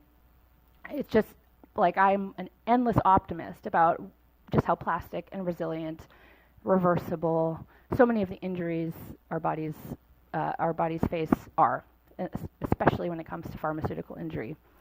So that's, whether it's nutrition, finding a kind of movement exercise that you can tolerate. Just, it sounds cheesy, it sounds like woo-woo wellness. I'm not saying it, I'm saying this in a very practical way. Lowering inflammation in your body, removing as many psychoactive substances as possible that can disrupt this quest your body is on to find homeostasis, because it isn't just your brain, it's your gut, it's everything that is seeking homeostasis. The more you can do that, the better you're positioning yourself. Know your why and pursue it courageously. We call it the withdrawal beacon at the Withdrawal Project. And it's, for me, that why that I had all the way at the beginning was like, who the fuck could I be off these drugs? I need to find out. And if it ends up that it's horrible, I can kill myself. I always have that. But I needed to find that out. And I never lost touch with that why, no matter how I have the chills talking about it, no matter how out of my mind I felt, no matter how out of place in this world I felt, I just, every day was like, I have to find out who I am. I have to find out who I could be, what my personality is like, what I care about, what my values are, what my body, my actual uninterfered with body is. And so if you don't have a clear why, whether you haven't yet started or you're in the middle of it, I highly encourage you to pause and really get clear for yourself. It can be anything. You want to have a baby. You don't like how your personality has changed. You haven't been sleeping well. It doesn't have to be a big, profound why, but just know it clearly and stay connected to it. throw out the calendar and embrace the mystery. As Anders said, there is a truth that receptor occupancy curve is true. Fact. Not up for debate. Not as, oh, someone's opinion. No, that's biological reality. But what your particular, biochemical makeup is and vulnerabilities and sensitivities, everyone is different. There is no way to know how long it's going to take for you. You could be one of the ones who can do it on the faster side. You might be one of the ones who needs a long time. Just let go of that idea of needs to be done by New Year's, because there's so much disappointment that when you attach to needing a specific outcome, needing a set timeline, you invest so much emotion in that, and I think it's safe to say likely it's not going to happen. So just embracing the mystery and like turning it almost into like a meditation, or like being with the unknown. I don't know how long this is going to take, and it's okay. And I don't even need to think about the future, because the future doesn't exist. It's a fantasy. Right now is all that matters. It sounds so cliche, but it's true. So back to my story. This is the aftermath of a rapid taper. A lot of decimation there. And I really like the kind of like bomb fire analogy. This is from a wildfire, this picture that I found, but it truly does feel like that's what happens inside of you. Just, you're gone. It feels like at this profound existential level like you're destroyed. Who you are has been destroyed. It makes me cry just thinking about it. It feels that way. But, as we all know, new growth comes after. We need wildfires.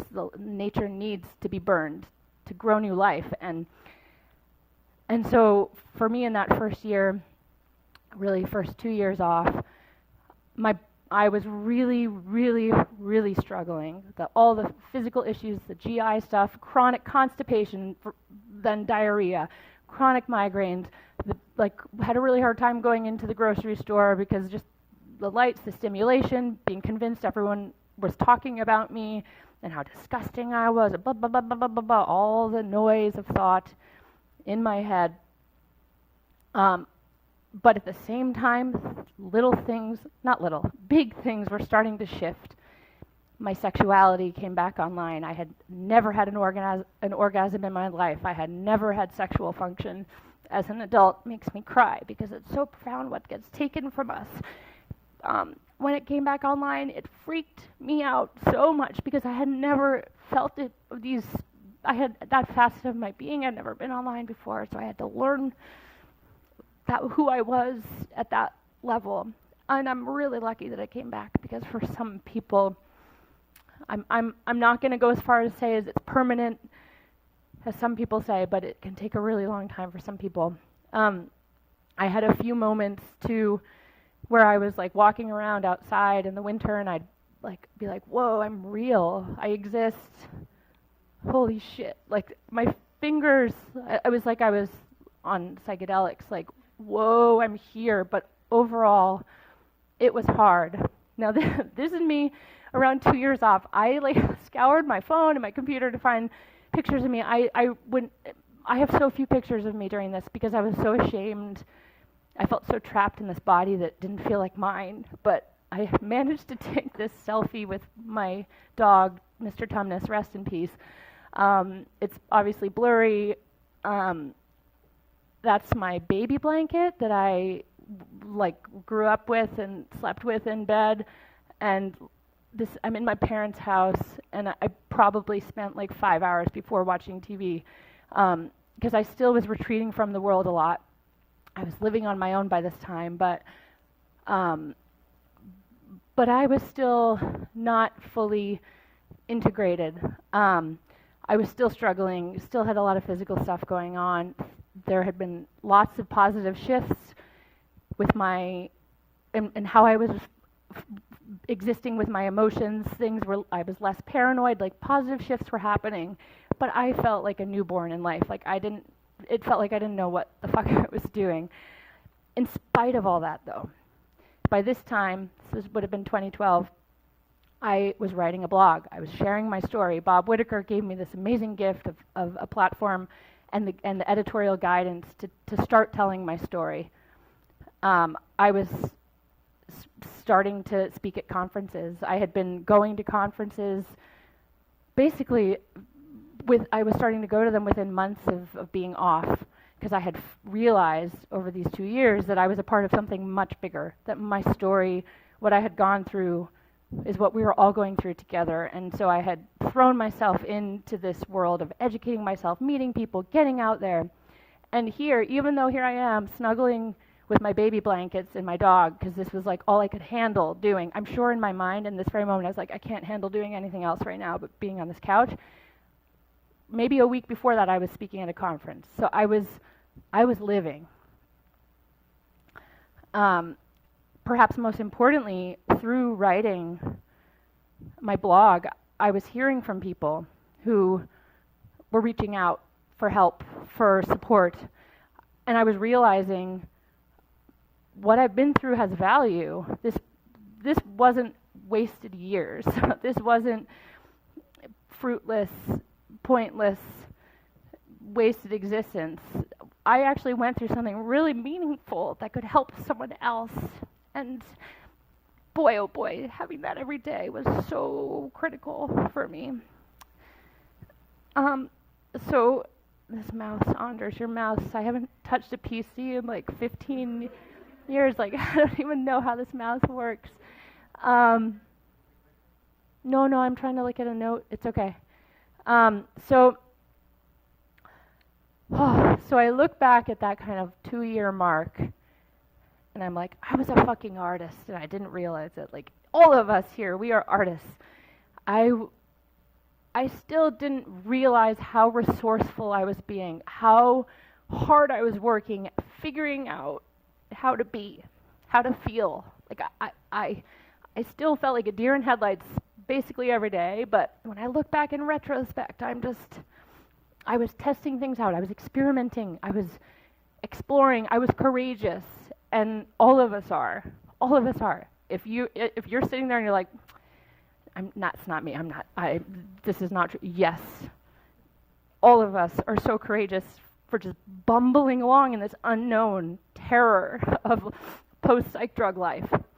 So again, I love taking my own experiences of what I did do or what I didn't do and turning it into something that might help someone else. So as I have snot running down my nose, so here are a few of them.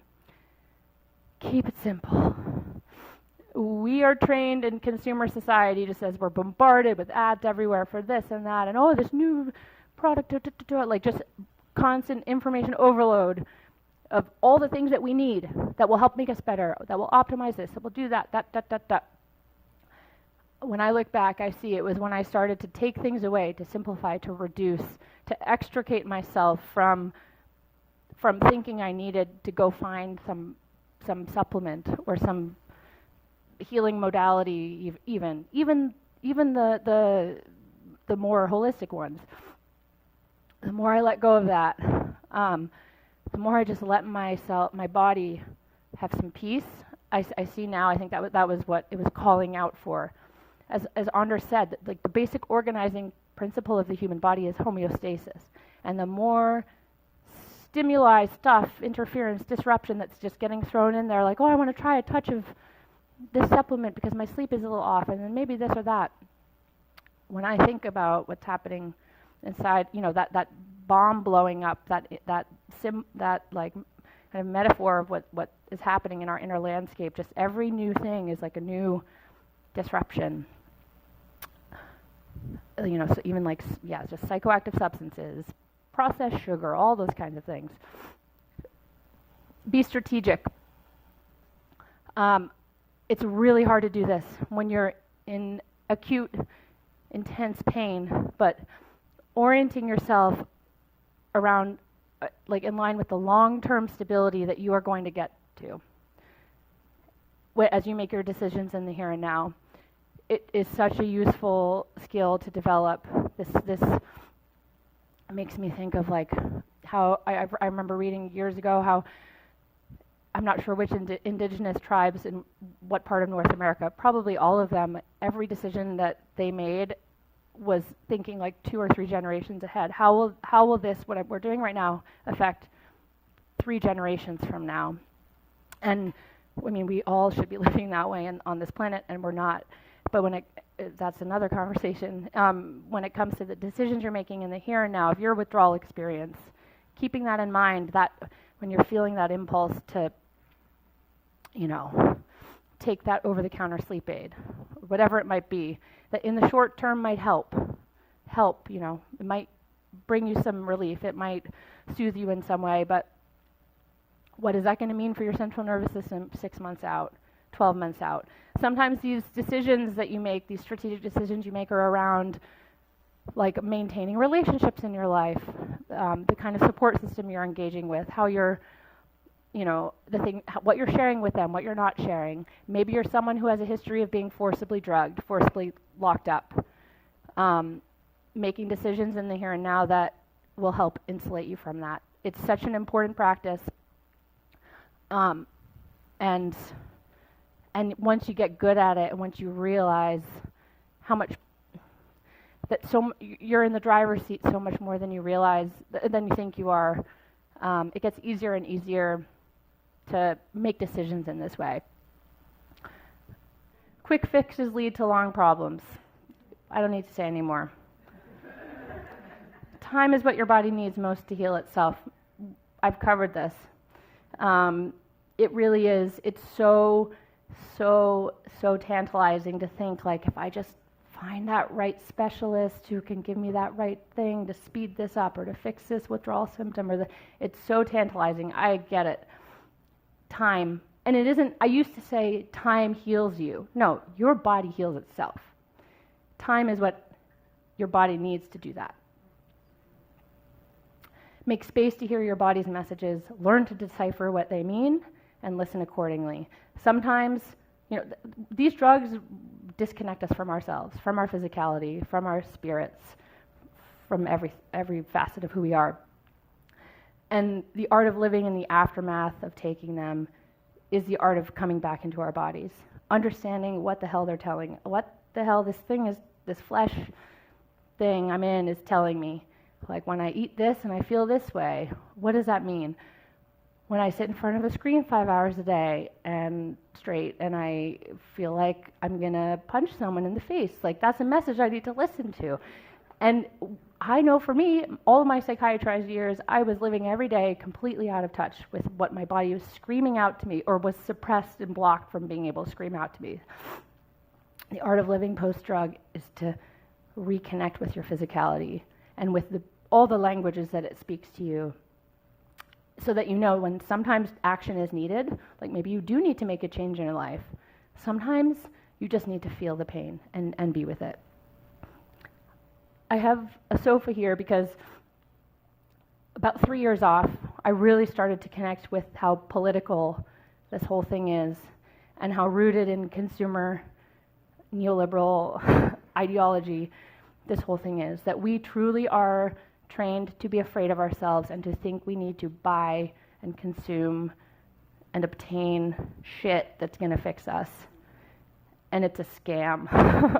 I realized, and I say that in this fiery language because that's where I was at 3 years in. I was so fired up about how bought into all of this I had been that I would just sit there on my sofa and I would be like, my mind would be just telling me the most like dark dystopic shit, and my body, I would be feeling so uncomfortable, aches, like digestive stuff, and I would just sit there and feel it and just sit and feel it. And it hurt so much, and I would just feel it and with this like defiance, It's so political and it's so radical to just do that. And we have the power. Each of us has that power. And it's the antithesis of what the mental health industry teaches us about ourselves. Channel your grief and anger into acts of connection and creation. It can be so toxic to go inwards, like Anders was saying. When you go in and you're just fixated on what's happening inside of me, write a poem. Go like punch a pillow, punch a mound of clay, send an email pouring out your pain to someone who you know can receive it. Start a blog, write a song, whatever you're called to, channel your pain. Channel all the understandable grief and anger into creation, construction, not into the very thing that the system wants, which is not like self-destruction, which will then lead you back to that system. And don't wait until you heal to start living. So many people, Anders touched on this, so many people will sit in their house and say, I can't do anything until I feel better. Insist on getting outside. Insist on feeling the sun on your face.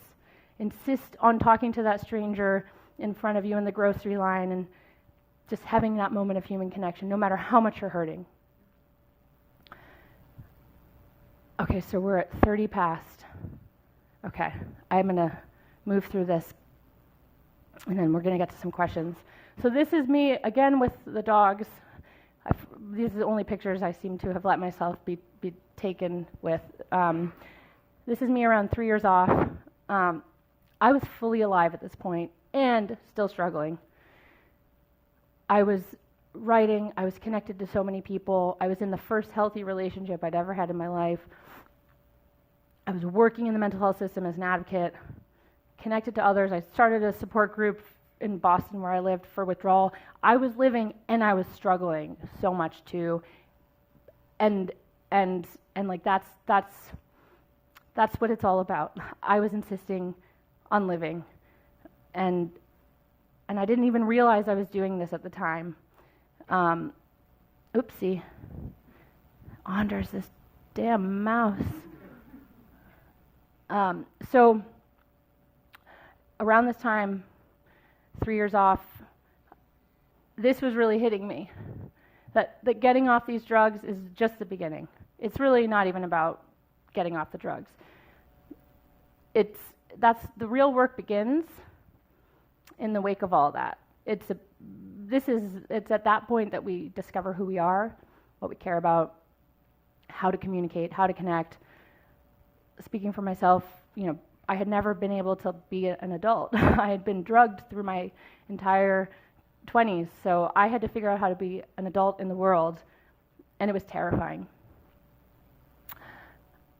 The more I educated myself about how the power of a diagnostic label, the power it has to just create an identity prison that you put yourself in, that you get put in, but then once you buy into it, you keep yourself in. I realized it isn't just letting go of those old stories that are bullshit. It's also practicing the art of not needing a new story to replace it. Just sitting in the unknown, lack of definition, lack of clarity, lack of explanation, not needing to answer. Like Anders said, you're always, we can get so programmed, just why is this happening? What does this mean? What's an explanation? Just sitting with this blank slate and not needing to write anything on it. It's the mystery of being alive. And this was a big one for me. Again, I think it really is rooted in consumerism, much deeper than the mental health industry.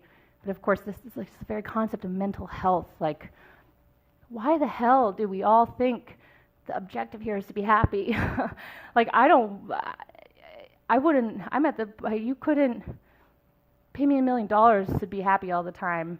So, I was about to say boring. I don't know if that's the right word, but it's just so, life is just so rich and complex, and this idea that until you feel happy, until you feel peace of mind, like you're not there yet, something's still off in you that you need to tweak and alter and fix. That was a profound shift for me, because for so many of us in the withdrawal journey, we're wanting relief, we're wanting the withdrawal to go away, gotta get out of this, I gotta stop this struggle. When you realize, like, I can be in this struggle, that's the true freedom.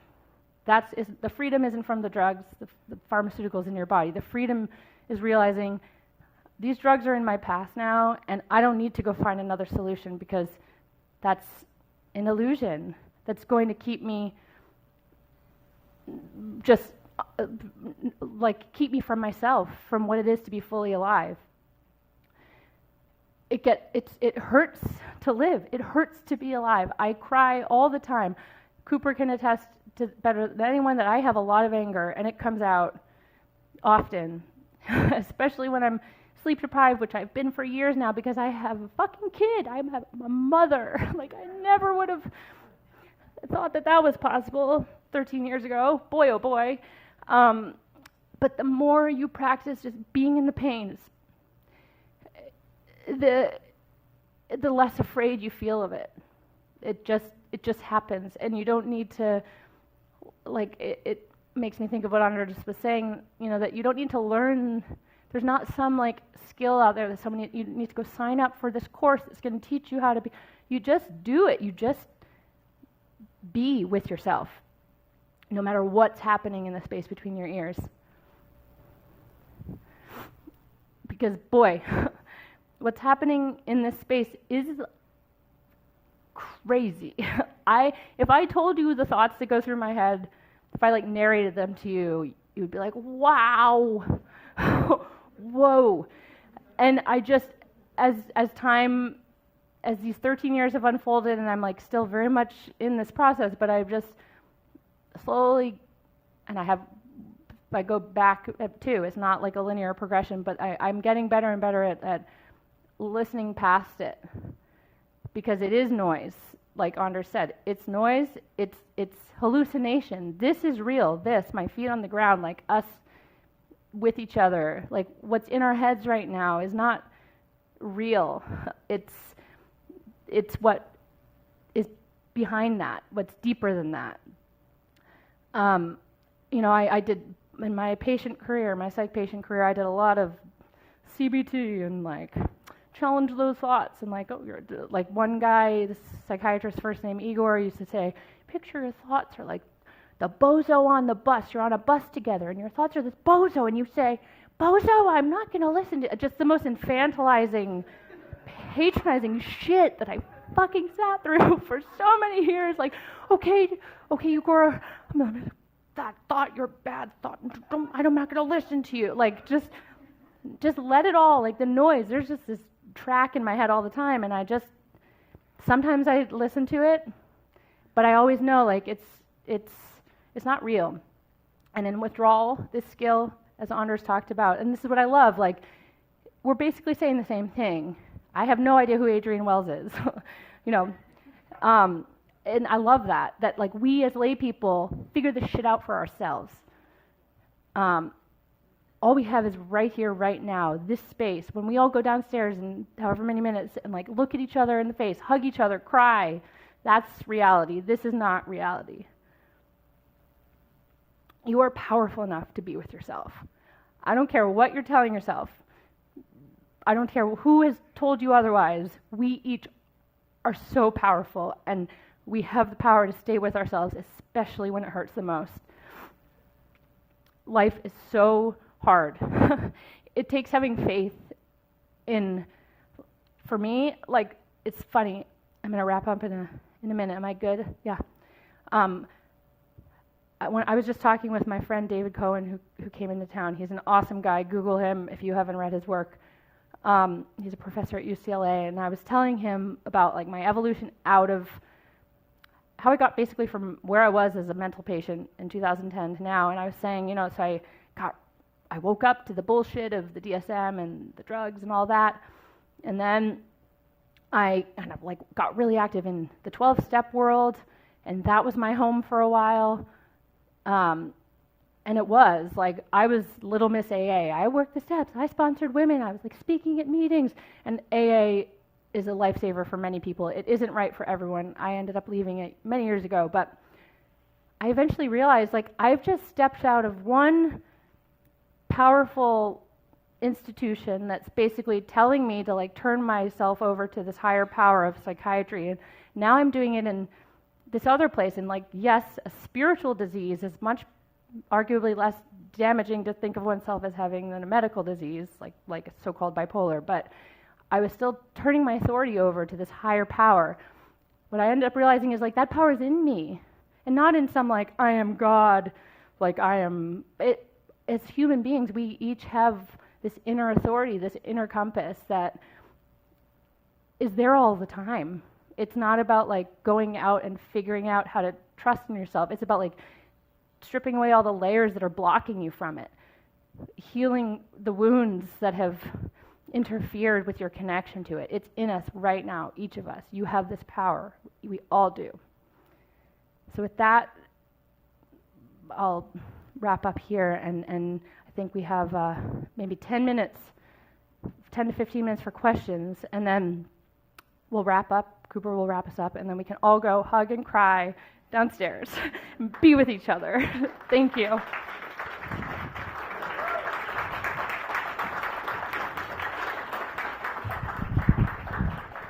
Thank you so much, Laura. I think maybe the best way to do this is if we're going to take questions from the audience, I'll just try and repeat what you said, or Laura, you can. That's probably most efficient. But does anybody here have a question for Laura?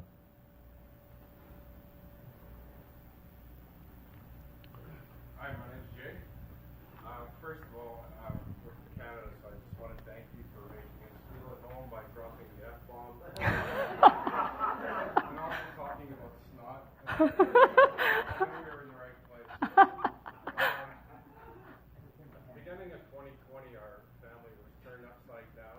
I had to go pick up my son, so with my son's permission, I wanted to ask this question was, you talk about your family, but how did we support? Because when we came back, we were given the medical model approach to things, so we bought into it. But after picking up Robert Whittaker's book, listening to your story, we realized there was another way. But now as a family, we're kind of walking this line of like, how do we support our son in his journey, and also say, hey, this is the path to go, but allowing him space to just make his own decision. Ooh, that's a great question, and thank you so much for making the trip here. Your role as a family member, and I know there are other family members in this room, and I hope you all find each other downstairs.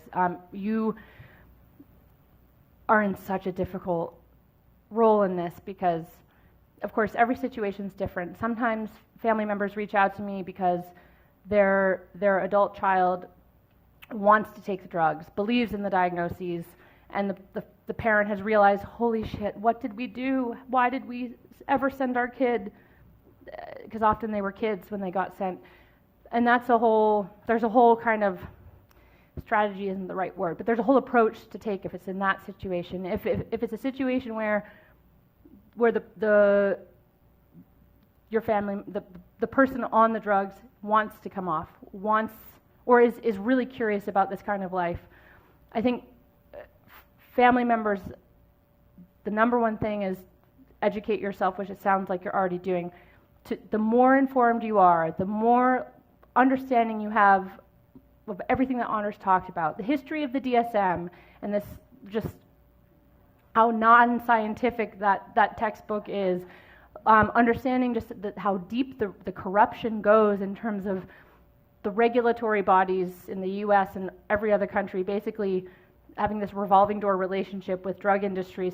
So the more informed you are, I find that family members that's what helps them feel really anchored and rooted and clear in their own orientation, which can help a family member sink deeper than the fear. Because of course, like my parents were terrified for many, many years. I mean, when I was on drugs, they were terrified I was going to kill myself, especially because I tried to, and so it was that fear was so real for them. In withdrawal, it took them a long time. But the more informed you are, I think also at the end of the day, like I have said to parents before, like how do I convince my kid to come off these drugs? And I say, that's not going to be a helpful way to think about it. As patients, we lose our autonomy, we lose our agency, we lose our sense of being in the driver's seat of our lives, and I truly believe that to get off these drugs, we have to step into that. And so family members, it's about holding space. If your loved one isn't there yet, it's about holding space for them, in subtle ways, maybe leaving a copy of Anatomy of an Epidemic on a table, whatever it might be, where you aren't kind of imposing your very well-intentioned, very like factually accurate understanding of the situation without imposing that on them, because it can end up backfiring. And then I think perhaps even most importantly that you as family members get support too. In the exchange here, Intercompass Exchange, that's the link to join. We have a family circle where family members are meeting every month. They're supporting each other, because supporters need support too. You are in this big journey, and it's inevitably going to be complicated, scary, confusing, and I think taking care of yourself, like this cheesy, put your life, whatever, in the airplane thing. It is true, and I think like really also being clear about your own boundaries and needs. I've worked with and connected with many families who really struggled to have boundaries, and so the system became unsustainable. Someone ends up getting locked up involuntarily. A couple ends up separating. Like, the more you can all, as a family system, have like a really kind of, when you're all in a rooted enough place to kind of step back and be like, how do we make the system work here? What are each of our needs? What are our boundaries? And how can we all kind of create a shared understanding so that we don't fuck the system up and it's sustainable? I think that's also really important too. I could keep going, but let's talk more downstairs. Any other questions here? Yes. So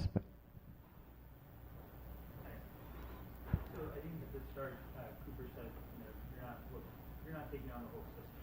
This is the part that you're addressing. It's incredible and very valuable, and wonderful thought.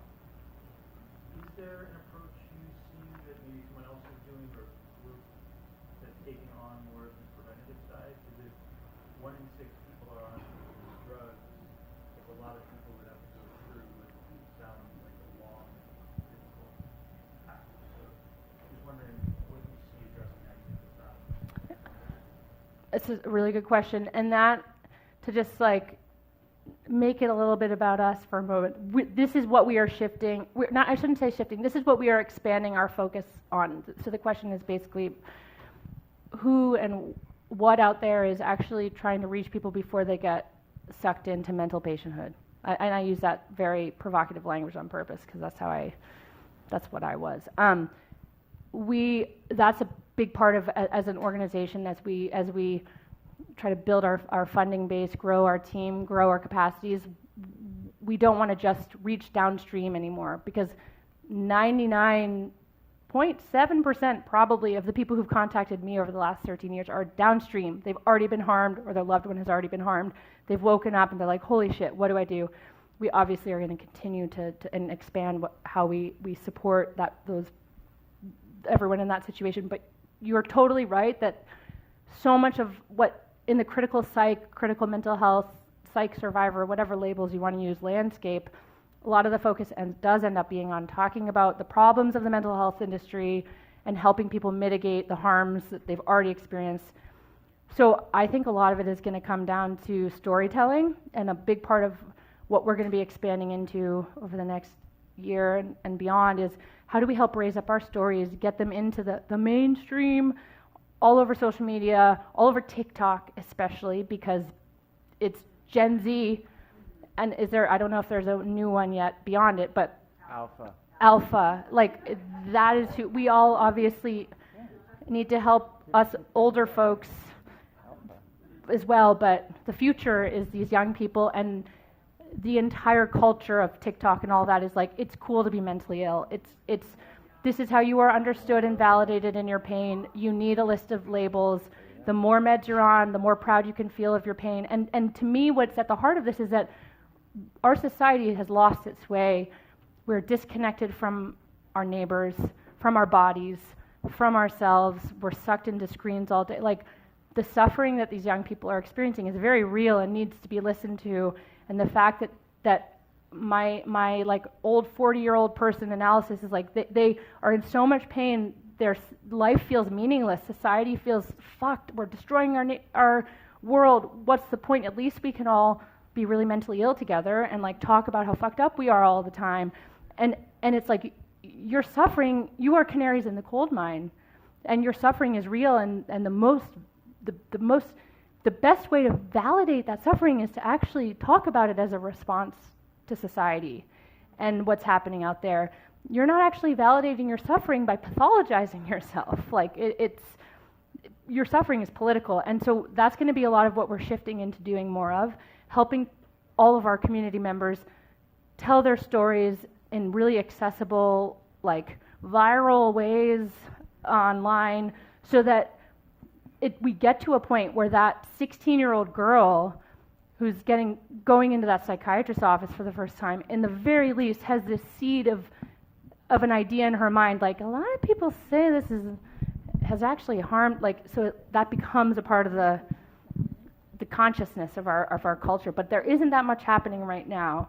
And a lot of what is happening right now is still kind of within the mental health industry. Like, drugs are bad, but my amazing therapeutic modality is great, so come be my patient for the next 10 years. Like, what we're about, I'm not anti that, let me be clear. I'm sorry, I'm speaking a little flippantly, but what we're about is helping all of us realize we don't need any professional services, any system. We have each other in our neighborhoods, in our communities. So it's an important question, and we all need to be grappling with it together, because, like, I think the literal survival of our race, of our human species, is at stake here, and we're only going to heal our world if we actually start listening to our suffering and not pathologizing it.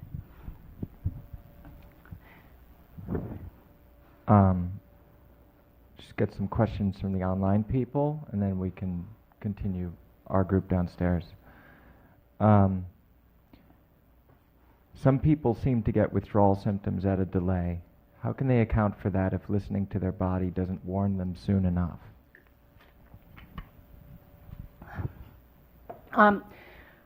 That's a good question. I would say,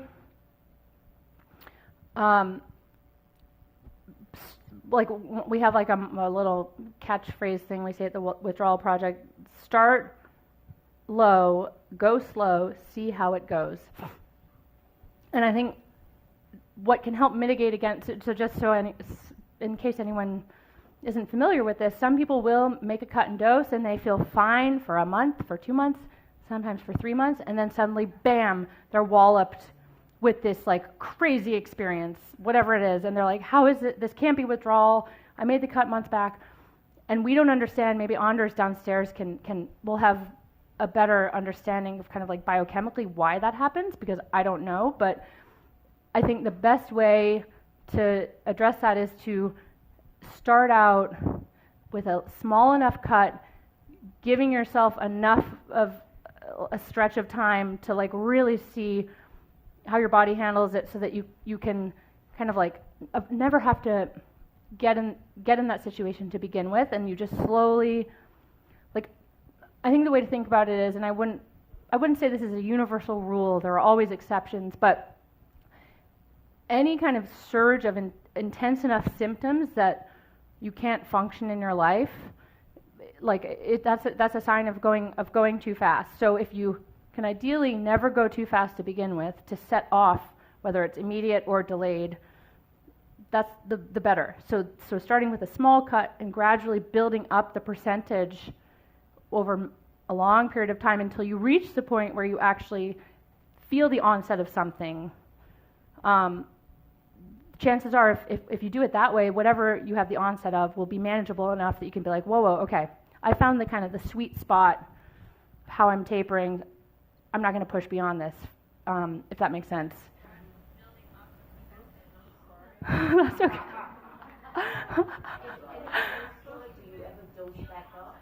That's a great question.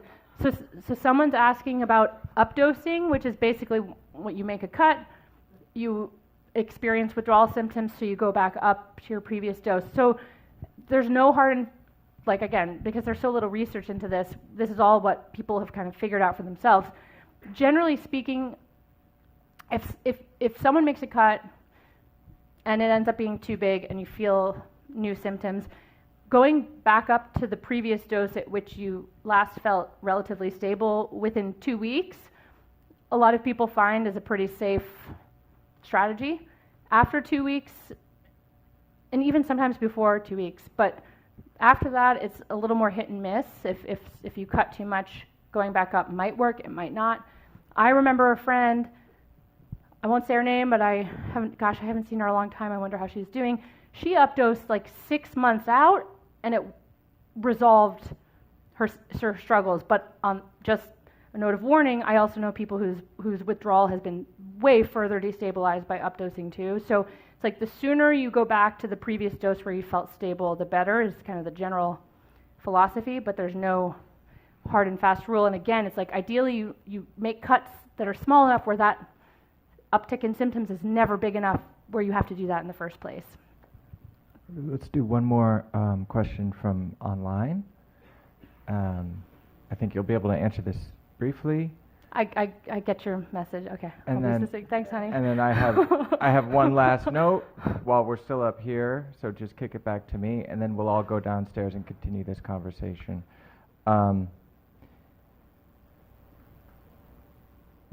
Mental Health Rebels, whoever that is, they're awesome in our comments here.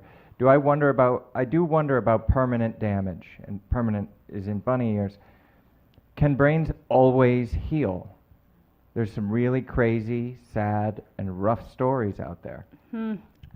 I don't know the answer to that. I wouldn't be so presumptuous as to think I could know. When it comes to psych drug injury, though, I am like a fearless optimist. It might take if you've been on these drugs for decades and you come off them too fast, it could be a long road back. But this idea of, like, I think my experience has highlighted so clearly for me what a self-fulfilling prophecy the stories we tell ourselves about who we are can be. And so to say to oneself, I have permanent damage, the future hasn't happened yet. How do you know? I don't know enough about neurology and brain injuries. Like I have really no understanding beyond anything related to psych drugs. Like maybe there are permanent, of course there are people live for the rest of their lives in vegetative states. That's a separate thing. When it comes to psych drugs, I am a fierce optimist.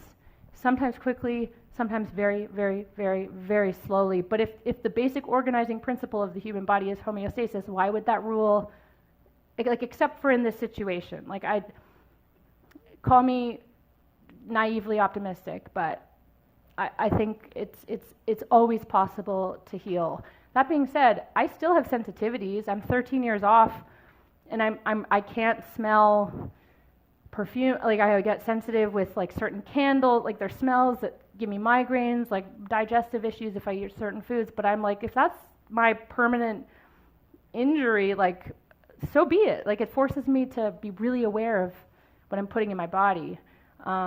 Maybe we stay sensitive indefinitely, yeah, but I don't know if that's a bad thing. But when it comes to debilitating injuries, I'm a fierce optimist about it. Thank you, Laura.